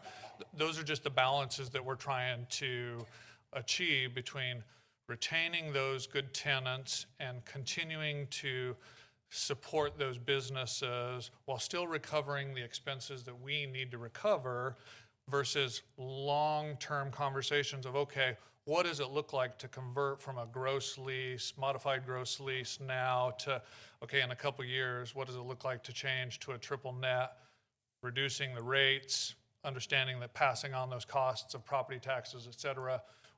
It's somewhat of an overhaul of how we're looking at property management. We don't have a lot of these properties that we are managing across the city. There's maybe 2 or 3 of these properties that we are managing, and so this was somewhat of an inherited system that we are simply trying to maintain to make sure that we are recovering our expenses and making sure that we're being good stewards of taxpayer dollars, and also continuing to support those businesses and make sure that those businesses can continue to be successful. I am not mad at the tenant. I'm talking about the people who negotiate these contracts or these property agreements. That's what I'm upset about. The tenants, I know the tenants. I visit those businesses, and I'm grateful that small businesses want to thrive in our community. But the city staff and whomever is negotiating these contracts needs to do it in favor of the taxpayers. So anytime someone says paid for by the city, it's not paid for by the city, it's paid for by the citizens of the city. So it really is concerning to me knowing that while the contracts were inherited, you have a new opportunity now to negotiate something new in the benefit of both parties. I want the tenant to continue thriving, but I also want the taxpayers to be able to know that their dollars are being spent wisely, and in this situation, they're paying for things that I don't think you're doing on the west side of town, on the north side of town, on south side or east side. So to me, that's a subsidy. And so I'm very concerned with this negotiation, knowing that while you had an inherited contract, why didn't you negotiate something new that was in the better interest of the community? Thank you, Troy. We will continue with public comment.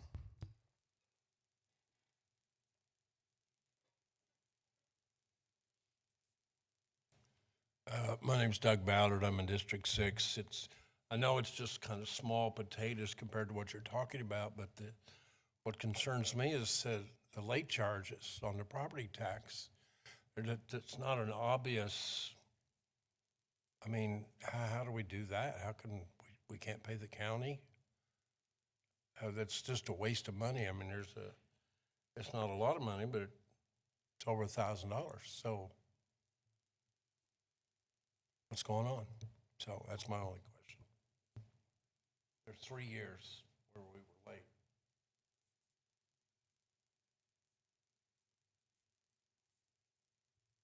Thank you, Mr. Ballard. We'll continue with public comment. One additional thing, Troy Anderson mentioned that we have 2 to 3 city-managed properties. Can you please send an email to all of us on the council regarding these properties? Question ultimately is that a core function of local government? And so as I'm seeing, and I'm concerned again about this specific contract, not because of the tenant, but rather the way the contracts are being negotiated, are we really thinking about fair market and fair market without the subsidies that the city would be helping with that specific space? Those are concerns to me that should be addressed for the 2 to 3 city-managed properties, and is that the best use of city time? All right, it looks like there are no additional folks who would like to speak during the public comment. We will bring it back to the bench.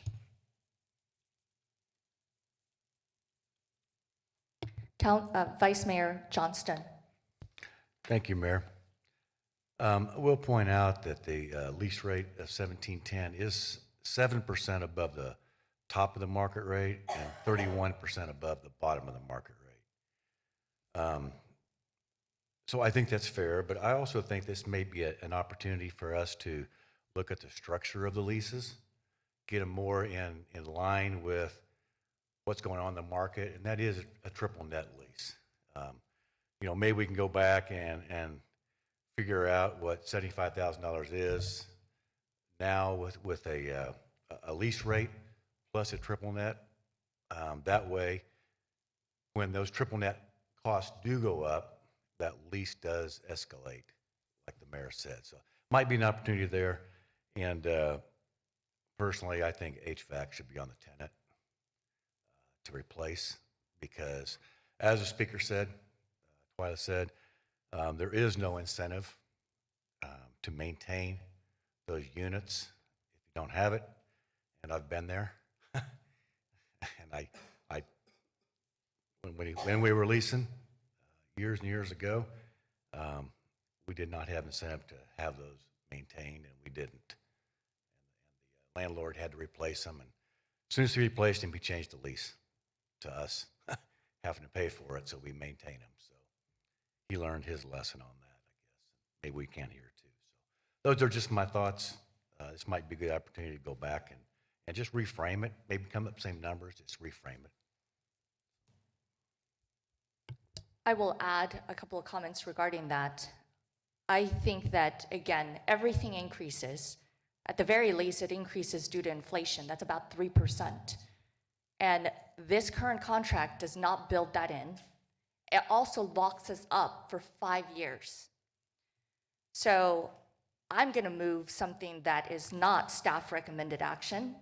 So I might need some help with legal, but I move that we go back to the negotiating table and look holistically, not just at this property in Old Town, but the 2 or 3 additional properties, and talk about how we're going to move forward with not just leasing with base rent, but with triple net, and taking that into account. So that would mean that there would be an escalation. Naturally, everyone else who has a lease has escalations, even if it's minor. So my motion, I move that we go back to the negotiating table and look at this whole process holistically. Mayor, if I may, I think what your motion would also need to include is a motion to defer action, if that is your intent. That is my intent, to defer action. So I move to defer action in addition to the items that I mentioned prior.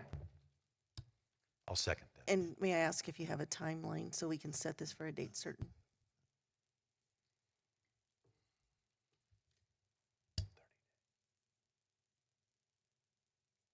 I would bring it back up to our March 18th meeting, which is our evening meeting, the very first one of the year.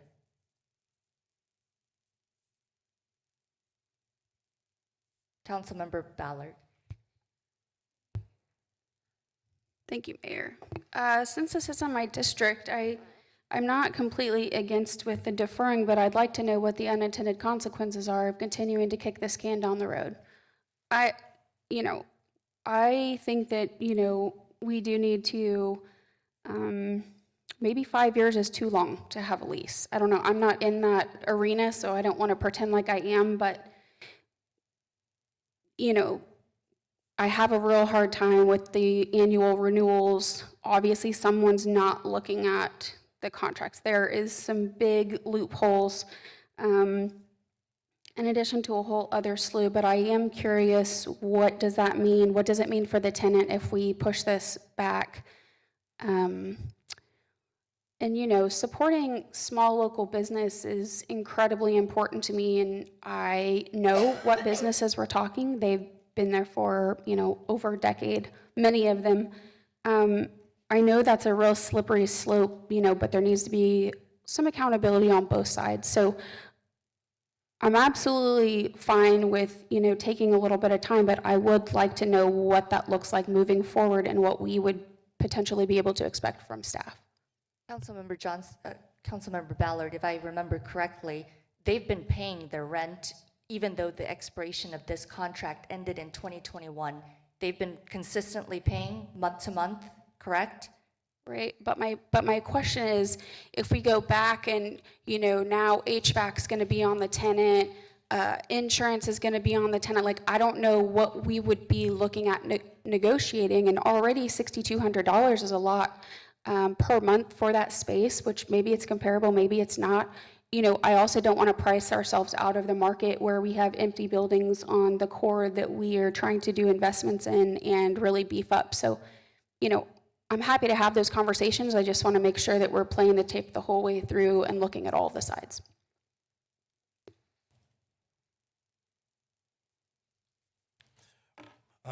Concerning the tenants paying rent, I think they would probably continue to pay at the rent that's shown in the current lease term.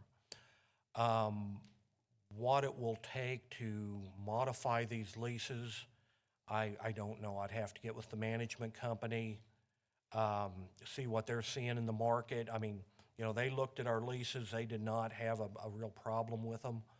So have to see what we need to do to move over to triple net. Adding HVAC to it, because right now the tenant is supposed to do the routine maintenance, and the management company checks to make sure they do. But adding that potential burden could, I don't know what that'll do to the negotiations, and I really don't know where we'll come back, because, for instance, on insurance, the tenants currently pay for insurance in their space. They pay for their liability, their insurance on their equipment, and so on. The city pays the building insurance because we're self-insured, and so it's just part of the overarching insurance in the parking garage. You know, there's not a breakout of what the insurance is for the retail section.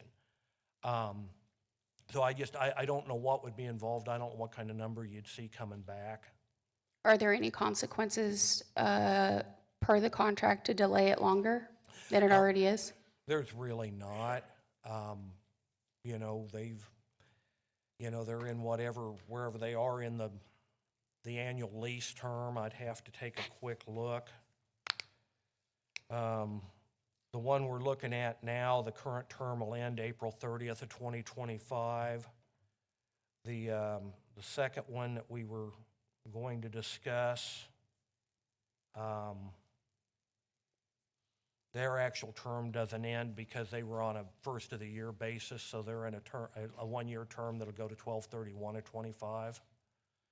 You know, these changes were at the request of the tenant because they wanted a little more certainty. But we can certainly go back and talk to the management company and talk to the tenants and see what we can come up with. I just don't know how long that'll take. Do you see a benefit switching to the triple net as opposed to what we're doing now? You know, there's gross leases, there's modified gross, there's triple net throughout the city. So, I mean, the benefit to the city is a direct pass-through of some expenses. Negative will be lower rent in all likelihood because of the uncertainty. So, but I don't know what the exact impact will be. What do you think a reasonable time to defer would be? Like I said, I really Like a month, 2 months, 6 months? don't know. I would have to talk to the management company and see, because this would involve drafting an entirely new lease form. I don't think we have any I don't know that we have any true triple net leases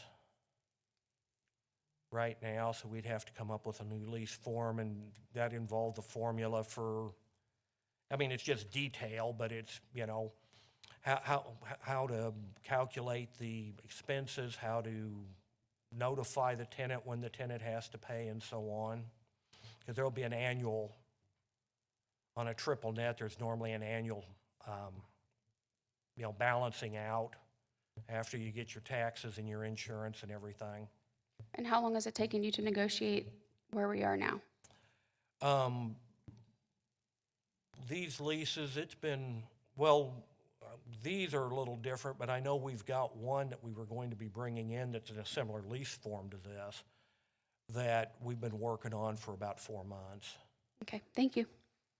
John, follow-up question. You said this particular lease ends April 2025. As I'm reading this contract, lease term is currently month to month after the expiration date. Is that inaccurate? Yes, the section 2 that Troy read allows the tenant to say they want to continue for another year, and then if we accept it, it just rolls for another year. And then, you know, the caveat is that if we, you know, thought the rent needed to be adjusted, we could adjust it and negotiate. But yeah, these leases are running year to year right now. Thank you, John. Councilmember Johnson. Thanks, Mayor. I wanted to know if you would consider a friendly amendment to move that to April 1st. And my only reason for that is when we had talked about those evening meetings, we talked about larger public interest things, and it's a lease contract. So. I will take that off, that friendly amendment, Councilmember Johnson. So that motion is to defer this item to the April 1st regular meeting. In addition, I would like to see all the questions we asked being addressed prior to and sent out to the entire council for review, including but not limited to the 2 to 3 City of Wichita managed properties and how we can holistically look at this contracts moving forward. In addition to that, I just want this to be public though. So while the council will get that information, I believe it's prudent that the community also gets to see that. Councilmember Glasscock. Yeah, thank you, Mayor. Just one brief comment before we vote. I think this probably sparks a larger conversation that maybe we could discuss in a workshop, is what is the role of the city in being a landlord and in the real estate business as a whole and in general.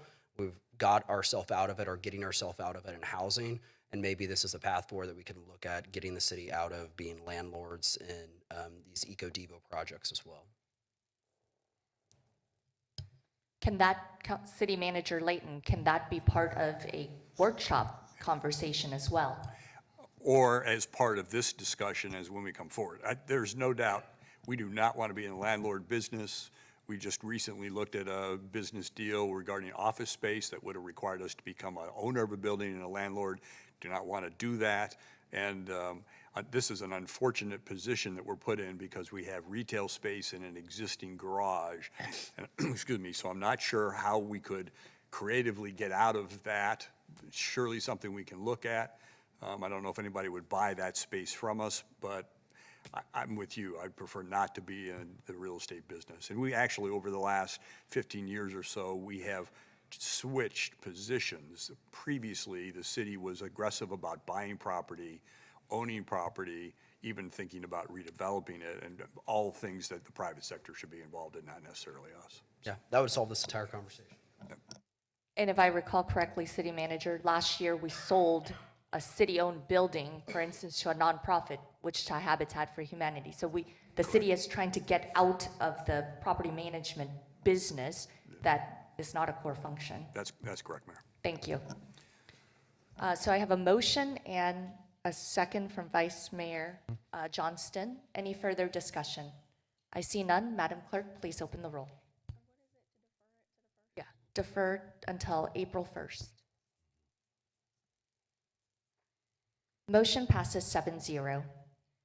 Madam Clerk, please call the next item. Amendment to lease for city-owned property at 303 North Mead. Madam Mayor and council members, this is a very similar item. John? Yes. Quick question. Since we just deferred this item on the prior business, and it's very similar, and it's the property right next door to it, I'm just going to save you the time because I'm going to I will move to defer this item yet again to April 1st. Councilmember Ballard. Oh, thank you. I was just going to make the motion. Second. Motion and a second. Any further discussion? I see none. Madam Clerk, please open the roll.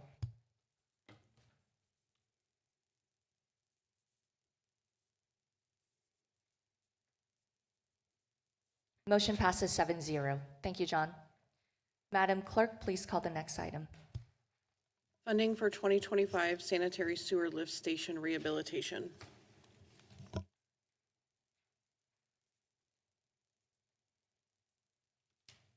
Good morning, Mayor, City Council. For the record, Don Henry, Public Works and Utilities. The item before you would approve or authorize funding for work on the city's sanitary sewer lift stations. Sewer Maintenance Division, the Sewage Treatment Division operates and maintains 68 sanitary lift stations. This is routine renewal and replacement of critical assets that's required year to year to keep these assets up and running. Every day we have maintenance mechanics that are out in the field doing the preventive maintenance, making routine repairs to make sure that these assets are up and running. Part of the work they do is to perform routine inspections and record information and data that's relative to the performance and the condition of the lift stations. And then we have an established methodology whereby we prioritize the scheduling of the work, the renewal and the replacement based upon the age, condition, and consequences of failure. Some of the consequences include the size of the lift station, the flow capacity that it's responsible for, and how that relates to the number of homes and businesses that may be served. Because the larger the lift station, the larger the flow, the more structures could be impacted by backflow into them on a failed station. We also look at their proximity to surface water bodies such as rivers, and streams, and ponds. And then those decisions are made accordingly. The 2025 program includes work planned for 5 lift stations.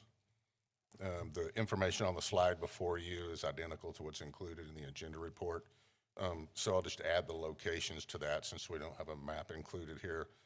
Lift station number 22 is located at 2528 South Monument.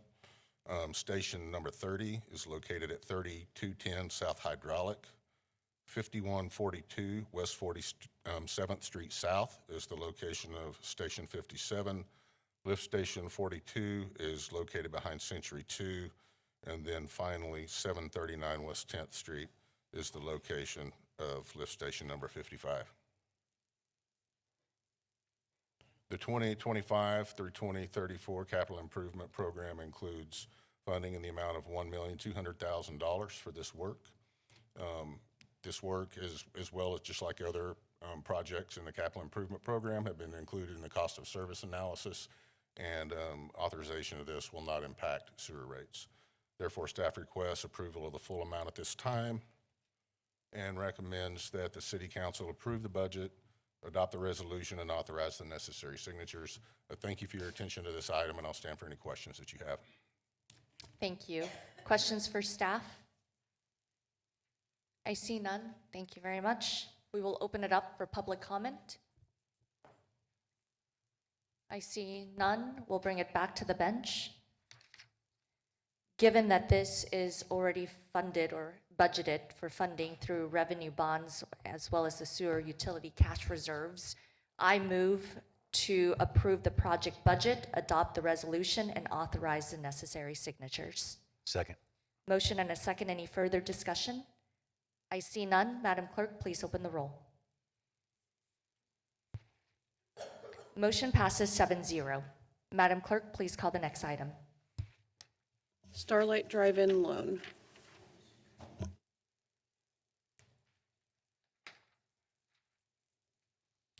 Morning, Mayor and council members. I'm Tim Goodpasture with the City Manager's Office of Development Services for the record. The item before you today is a request to amend the Starlite Drive-In Loan Amendment. Starlight Drive was originally named the Rainbow Drive-In and opened October 1 of 1953. The very first screening was Fort Defiance, starring Dane Clark. At the time, it was a single-screen theater with a 600-car capacity. The theater closed on October 13th of 2018, and the projectors, there were 2 at the time, were subsequently sold. A local real estate partnership bought the drive-in facility in December of that year. They reached an agreement to lease the facility to Blake Smith, who owns and operates the Admiral Twin Drive-In in Tulsa, Oklahoma. Mr. Smith opened the Starlite for the 2019 season. In advance of that, he needed to acquire 2 new projectors and related equipment.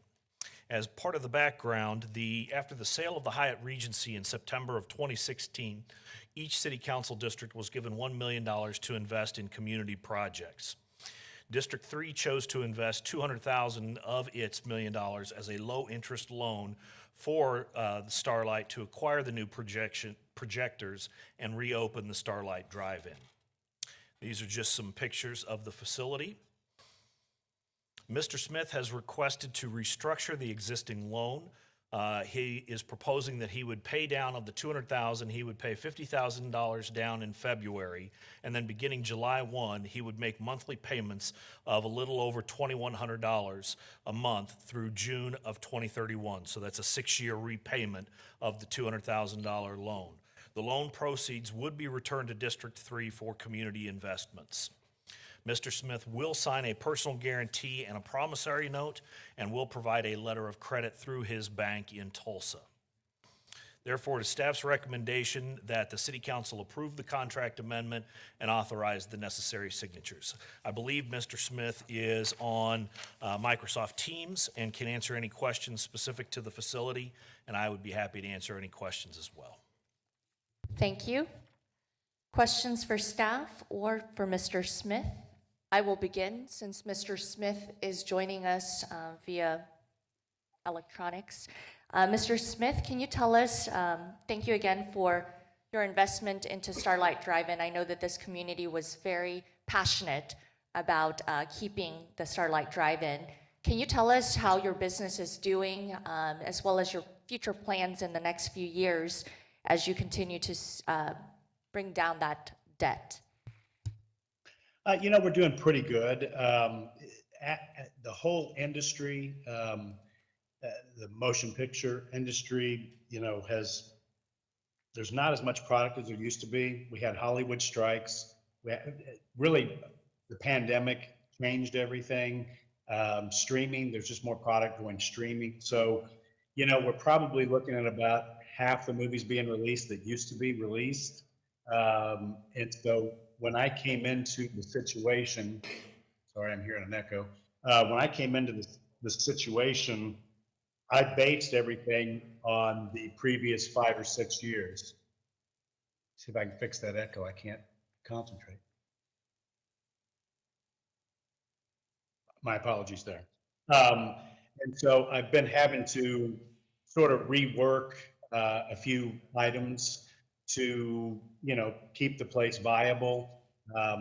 It's an interesting business in that we don't control the product. So, Wichitans have been great to support that drive-in for a number of years, and they still do come out, but we have to have movies, and we have probably about half the movies that we used to have. So instead of, running, we're probably about half the attendance that it was before the pandemic.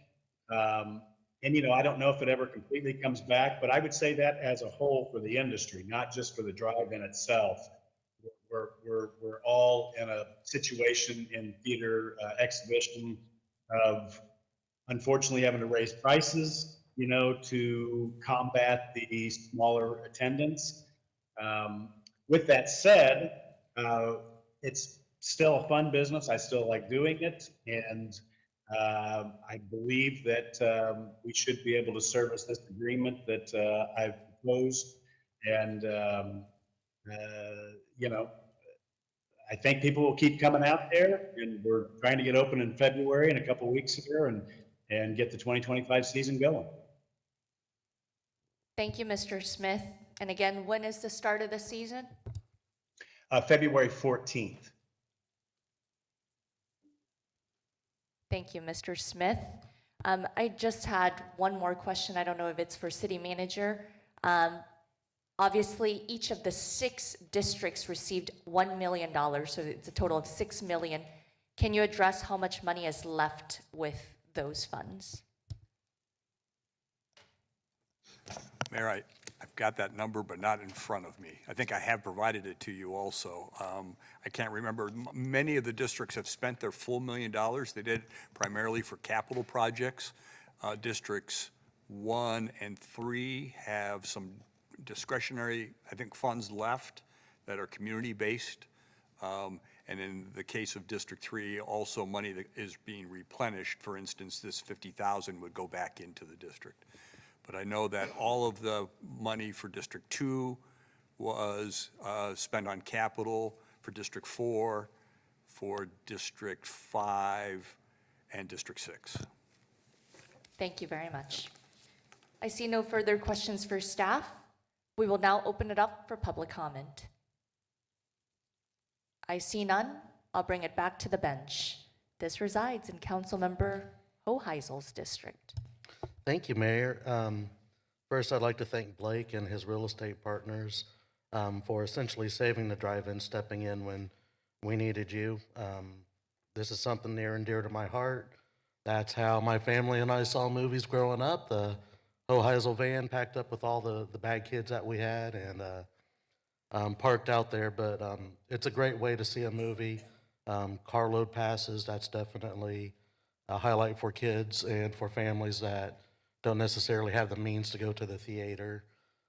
And also when you have bad little 1 and 2-year-olds who like to just run around all the time, you can kind of keep them contained in the car. A lot of great memories here at the drive-in, and I want to make sure that we preserve it for as long as we can. There's only a handful of these left, and we really have an award-winning drive-in here in Wichita, in South Wichita particularly. So this is just, I go there 7 or 8 times a year, especially during the scary movies that they put on around September and October. So this is just a great deal here to help preserve the drive-in and help our partners continue with one of the great amenities in Wichita. So with that, I will make the motion that City Council approve the contract amendment and authorize the necessary signatures. Second. Motion and a second. Any further discussion with Councilmember Johnson? Thanks, Mayor. You didn't sing the jingle as a part of the motion. Starlite Drive-In gives you more. Call 5242424. Giving you a little extra. That was good. That was impressive. Motion and a second. Any further discussion? I see none. Madam Clerk, please open the roll. Motion passes 7-0. Madam Clerk, please call the next item. PUD 2024-19, amend the Crown Uptown Theater Planned Unit Development Number 55 to allow occupancy to be set by City Fire Marshal, generally located south side of East Douglas Avenue within 100 feet east of North Hillside Avenue at 3207 East Douglas Avenue. Good morning, Scott Wadle from the Planning Department. So as you heard, the applicant is requesting to amend the existing planned unit development, which is custom zoning for the Crown Uptown Theater at 3207 East Douglas. This item is being heard today for a number of reasons. One is that the District Advisory Board and the Planning Commission's recommendations are different. Another one is that protests have been received against the application. And a third is that, of course, this item was deferred at the December 3rd City Council meeting. In terms of the request, the applicant has modified their request. The applicant is requesting to increase the maximum number of people allowed at the facility, and they're requesting to amend the PUD text to allow for that, for the occupancy to be set by the fire marshal. And that is different than what you heard the first time, which was that they were requesting to increase it to a set number of 2,066 persons. The applicant has indicated they are requesting the rezoning in order to allow for a more viable business at the property. In terms of the property, the site is generally located to the south and east of the intersection of Hillside and Douglas. It is made up of 2 ownership parcels. It is just over half an acre in size, and it has planned unit development PUD zoning. It is also developed with a theater and with a parking lot that has 17 parking spaces. The Crown Uptown Theater is listed on the Wichita Historic Preservation Plan Appendices Inventory of Wichita's Undesignated Historic Resources.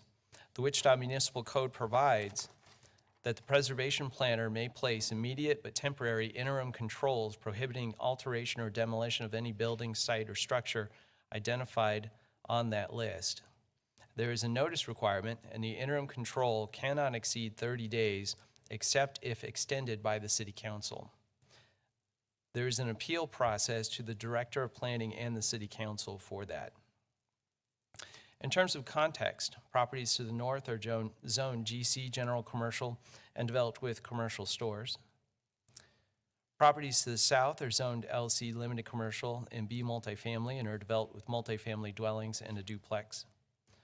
Property to the east is zoned GC and developed with an art gallery, and property to the west is zoned GC and developed with a commercial storefront. In terms of the staff report provides information about the Crown Uptown Theater building, the parking, and the existing plan unit development zoning. In terms of review, on October 24th, the Planning Commission held the first public hearing for this item and recommended approval per the staff recommendation, and that vote was 6-2. There were 2 members of the public who spoke regarding the request. One member of the public stated he was in favor if long-term written agreements could be procured by the applicant. The other individual indicated that they were opposed, citing concerns of alcohol consumption by patrons and overflow parking into the neighboring area. In addition, one member of the public sent in written communication and was opposed to the request, citing concerns of lack of on-street parking in the area for such a large number of people attending events. On November 4th, the District Advisory Board reviewed the request and recommended denial. Their vote was 6-2. 10 members of the public spoke at that meeting. 9 members spoke in opposition to the request, citing concerns of the lack of on-street parking, increased pedestrians walking through neighborhood properties, noise pollution, concerts, and increased traffic. 1 individual spoke in favor of the request. 16 protest petitions were received against the application. The protest petitions within the calculation area equaled 46.46% of the total protest area. Since that exceeds the 20% threshold, any approval will require a supermajority vote, or 6 of 7 votes. On December 3rd, the Wichita City Council reviewed the case and sent it back to the Planning Commission for further consideration. The council requested further consideration regarding the following points. The applicant stated he wanted to fill up to 60 full capacity shows per year. The City Council wanted the applicant to consider a balance between full capacity and half capacity shows. In addition, the City Council requested consideration of how the amendment to the PUD could be impacted by the currently unfinished College Hill neighborhood plan and proposed zoning overlay. In addition, the City Council wanted consideration of if the applicant could provide parking agreements in written form as opposed to verbal, and also the City Council requested to have staff examine the difference between the applicant's requested occupancy and the occupancy that the City Fire Marshal set. On January 9th, the Planning Commission reheard the case and recommended approval of amendments to the PUD with modified language, which is attached to the staff report. The vote was 9-4. The Planning Commission's recommendation included text and changes to item 3A in the PUD text that the event center shall be limited to the occupant load dictated and enforced by the fire marshal. 6 members of the public spoke in opposition to the request, citing concerns of parking, also that the applicant's clients were parking trucks, this is semi-trucks, for the purpose of unloading gear in neighboring non-applicant-owned parking lots and extending out into the right-of-way of Hillside. And also, they expressed concerns with the potential for increased crime in the area. In terms of the City Council's requested considerations, I'd like to just provide a quick overview of those. So one, again, was the balance of full capacity and half capacity shows. The applicant did not provide information in writing regarding this item, but did speak to it during the review process. At the DAB meeting, the applicant indicated he would like to have up to 60 full capacity shows per year. At the second Planning Commission meeting, the applicant indicated that 60 events is a hopeful number and that not all of them will be at full capacity. Many will be at less than full capacity based on the experience of similar venues. There was no commitment or offer to limit the number of full capacity shows at that time. Another one was the impact of the College Hill Neighborhood Plan. At this time, a draft of the plan has not been finalized for public distribution and review. The current draft elements of the plan are included in the staff report, but again, they are very draft, and we do not have a good handle on whether they will accurately reflect where the community wants to go. That will be determined after a public open house and additional public consultations. In terms of the parking agreements, the applicant provided 2 written parking agreements totaling an additional 53 parking spots. Those agreements are attached to the staff report. In terms of the occupancy capacity, so any lower limit imposed by the Wichita Fire Code and Wichita Building Code would supersede any occupancy limit imposed through the zoning. The occupancy limit imposed by the Wichita Fire Code and Wichita Building Code can change over time depending on physical safety modifications made to the structure, including but not limited to exits, fire suppression systems, etc. Currently, the official occupancy limit imposed by these codes is 860 persons. This was determined after review at a Wichita Building Fire Code Review/Variance Committee. In terms of council action, it is recommended the City Council adopt the findings of the Planning Commission, approve the Planning Commission recommended amendment to the PUD, place the ordinance on the first reading, authorize the necessary signatures, and instruct the city clerk to publish the ordinance after approval on the second reading. That would require 6 of 7 votes. Alternatives include the following. You can override the Planning Commission, adopt alternative findings, and deny the PUD amendment. That would require 5 of 7 votes because it's an override. Another alternative is that you can override the Planning Commission, adopt alternative findings, and approve different amendments to the PUD. That would require, again, 6 of 7 votes because of the protest petitions. So just a quick note about the process. City Council policy is that the public hearing for planning agenda items occurs at the Planning Commission meeting, and according to the policy, the City Council does not typically receive public comments on zoning items. So with that, I'll take you through the graphics real briefly. So here's the aerial. Here's the zoning map that was described earlier.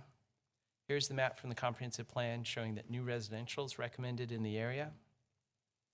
Here's the graphic that was submitted as part of the PUD application. Here's the protest map, again showing over 46%. And zoomed out a little bit further away because we had protests that came in from some distance away.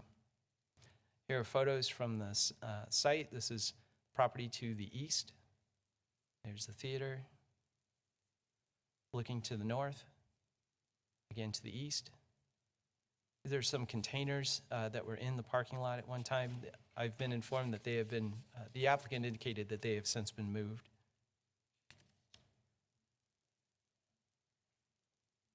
And with that, I'll stand for any questions. Thank you. Questions for staff? I have a few of them. So right now, the occupancy is 860, is that correct? That is correct. And the original request was for 2,066. Well, I have a clarification real quick.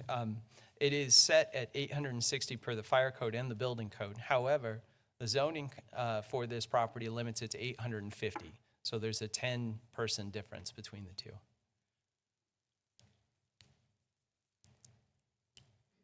And again, the original request was 2,066, is that correct? That's correct. But that has since been modified by the applicant That is correct. They modified their request at the second Planning Commission meeting. to the amount of? They did not specify an amount. Their proposed change would have it established by the fire marshal. Now to the fire marshal questions. So currently, according to the fire marshal, the occupancy is 860, is that correct? That is actually per the fire code. So as I understand it, it is the code that actually establishes it, and it is the fire marshal that enforces it. So there's a little bit of a nuance there, but it is the code that establishes that. And there is a variance board that set that. Can we have the fire marshal explain that? And also, while you're up here, can you explain the A1 and A2 building designations and the requirement for water sprinkler? Sure. Yes, Mayor. So I'm Chris Dugan, Fire Marshal, Wichita Fire Department. As Mr. Wadle briefly discussed, currently the most restrictive occupancy limit is 850. That was established by the PUD itself. After the PUD was adopted by council, the variance committee adopted a limit of 860. So the variance committee met approximately 6 weeks after the PUD was established and enacted by council. The fire marshal himself does not set occupancy limits. MABCD would do that calculation. As far as the fire sprinkler system, that's really the crux of the issue for the fire department is for an A2, which this structure is an A2 at this time, a sprinkler system is required once the occupancy limit exceeds 300 persons and they serve alcohol. So that's really the only involvement of the fire department or the fire marshal would be the fact that it's an A2 exceeds 300, that would enact the requirement for a sprinkler system. So the sprinkler system is not in place right now, Correct. Yes, ma'am. but it should be because it's an A2 building over the occupancy of 300 plus alcohol is being served. So water sprinkler is currently required? Yes. So they received a variance in 2018 from the variance committee that allowed them to exceed that 300 per that agreement at that time. From this point forward, any future increase would automatically enact the language in the fire code that requires a sprinkler system over 300. Councilmember Glasscock. Thank you, Mayor. I just have a quick question. You had said that the fire marshal does not set occupancy, correct? Correct. So the item before us says that the plan unit development number 55 to allow occupancy to be set by the fire marshal. Right. But how can we move forward with it if it's not set by the fire marshal, but that's what the request before us is? Yeah, and I would not be in support of that request as written, personally. I know the planning commission approved it, but I personally would not be in support of that, of adoption of that request.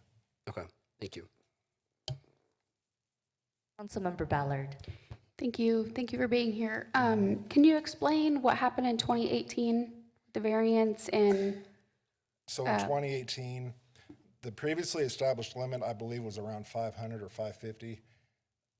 The variance committee allowed for an increase once they upgraded their fire alarm system.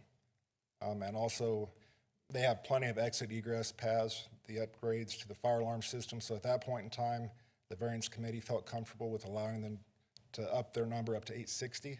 And like I say, that was back in 2017, 2018. And now the issue's coming up again with an additional request to increase. Again, that was before my time in 2017, 18. But basically, they were allowed it to increase and kind of waiving the sprinkler portion? Yes, Okay. ma'am. Thank you. Thank you, Fire Marshal. I see no further questions, and this item does not get any public comment, so this resides in Councilmember Brandon Johnson's district. Okay. Thank you. Thanks, Mayor. Again, as I said, the first time this came before council, I've had ex parte communication with both the applicant and many in the neighborhood, several people in the neighborhood. This discussion has went on quite a while. I have a number of concerns personally. I've driven by there and seen some of what the neighborhood talked about as far as a semi-blocking part of the parking area. Parking agreements were provided to staff. There were two that did not account for all of the parking that the applicant said that he had. One of those is actually a property that's for sale right now, so that agreement may or may not still be good if that property sells here pretty soon. I also have concerns with the language MAPC approved. Fire Marshal already said it. I love our Fire Marshal, but I don't think that decision should reside in the hands of the Fire Marshal. There's no accountability to the neighborhood, and then we would also be hearing from that, and it doesn't allow council to adjust. So with those concerns, I would move to override the MAPC and deny the requested PUD amendment. In support of this motion, I offer the following findings. The PUD amendment would have detrimental effects to nearby properties. The proposed amendment would allow a more intense use and would have detrimental impacts to neighboring properties. And those impacts also include parking and congestion in the area. Second. Motion and a second. There's discussion. Councilmember Glasscock. Thank you. I too also want to say I had ex parte communication with the applicant, also neighbors in the community, and I'll be supportive of Councilman Johnson's motion, more for the fact that what the request is to allow occupancy set by the city fire marshal cannot be done. And so the request that's coming before us and the proposal we have can't be done. And so I'm going to be supporting Councilman Johnson's recommendation. Councilmember Tuttle. Thank you. I just wanted to state I also have had ex parte communication with the neighbors around the area. And I just wanted to thank our Wichita Police Department, our Wichita Fire Department. Thank you, and the Metropolitan Area Building and Construction Department, and certainly Councilmember Johnson. I know a lot of time and effort and meetings went into this, so thank you to everyone who's been involved. I will add a couple of comments as well. I also have had ex parte communication with both parties. Two questions really before I make a final decision. Number one, has the applicant done outreach to the surrounding community? If so, have there been a lot of support?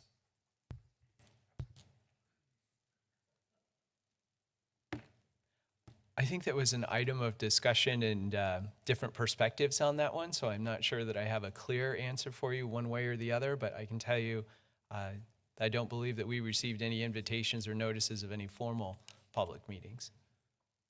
And the second question is, you've obviously talked to the applicant. What will happen moving forward with this building, as right now, number one, the capacity is 860, but even with the fire marshal's comments, something about the fire sprinkler system. Can you address, I guess, some of the concerns now moving forward with this building if it does not pass? Okay.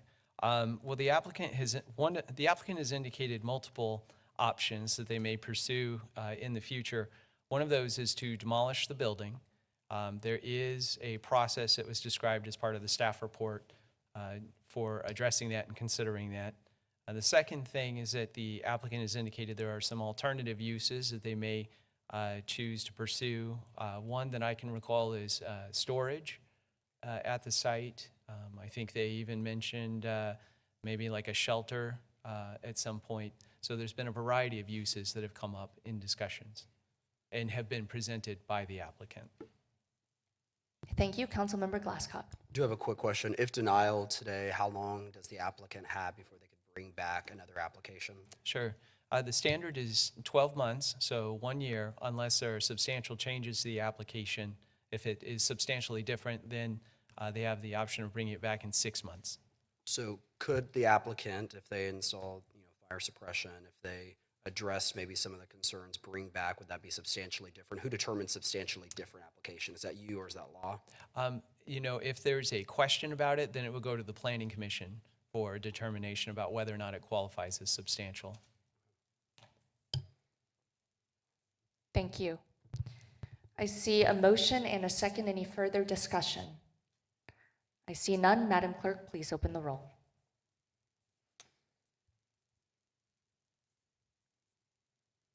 Motion passes 6-1. Are you trying to? I'll fix it. Do you need to change your vote? Sorry. We can redo that. Madam Clerk? If you can just give me your verbal vote, I'll fix it. Yes. Okay, thank you.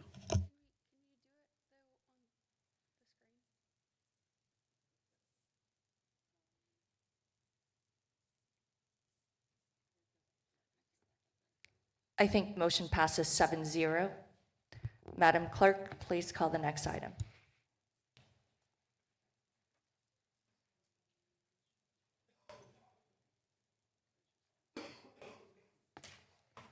Council member appointments and comments.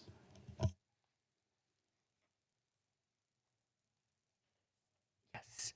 Any appointments from council members? I have one. I would like to appoint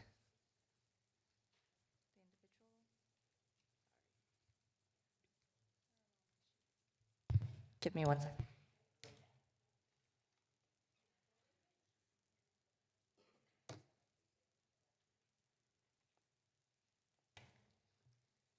I would like to nominate to the Animal Services Advisory Board, Susan Richardson. Second. Motion and a second. Any further discussion? I see none. Madam Clerk, please open the roll.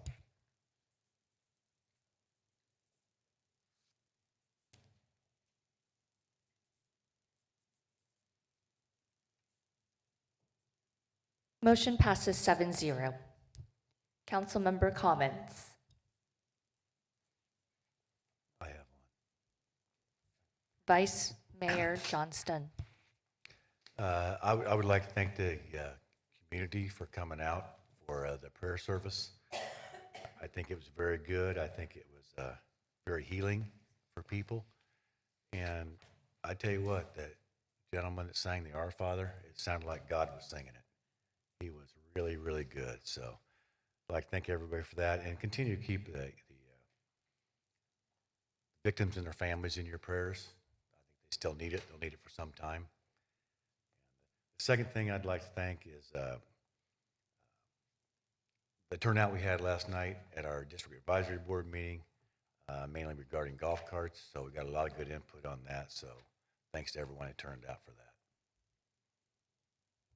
Councilmember Ballard. Thank you, Mayor. First, I apologize for not pushing the right button.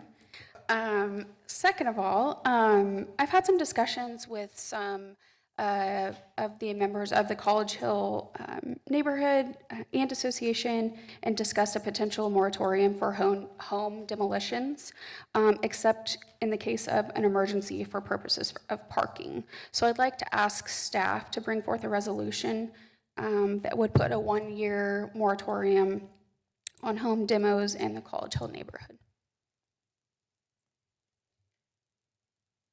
Councilmember Johnson. Thanks, Mayor. And I'm also good with what Councilmember Ballard said. I've had those same conversations from members of College Hill who are concerned about homes being torn down for parking lots. So I'm definitely supportive of that.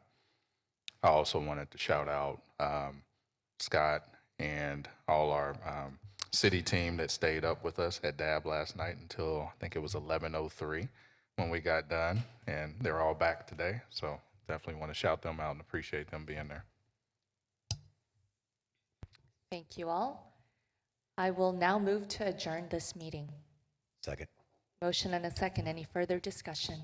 I see none. Madam Clerk, please open the roll. Stop it. Motion passes 6-1. Have a great week, everyone.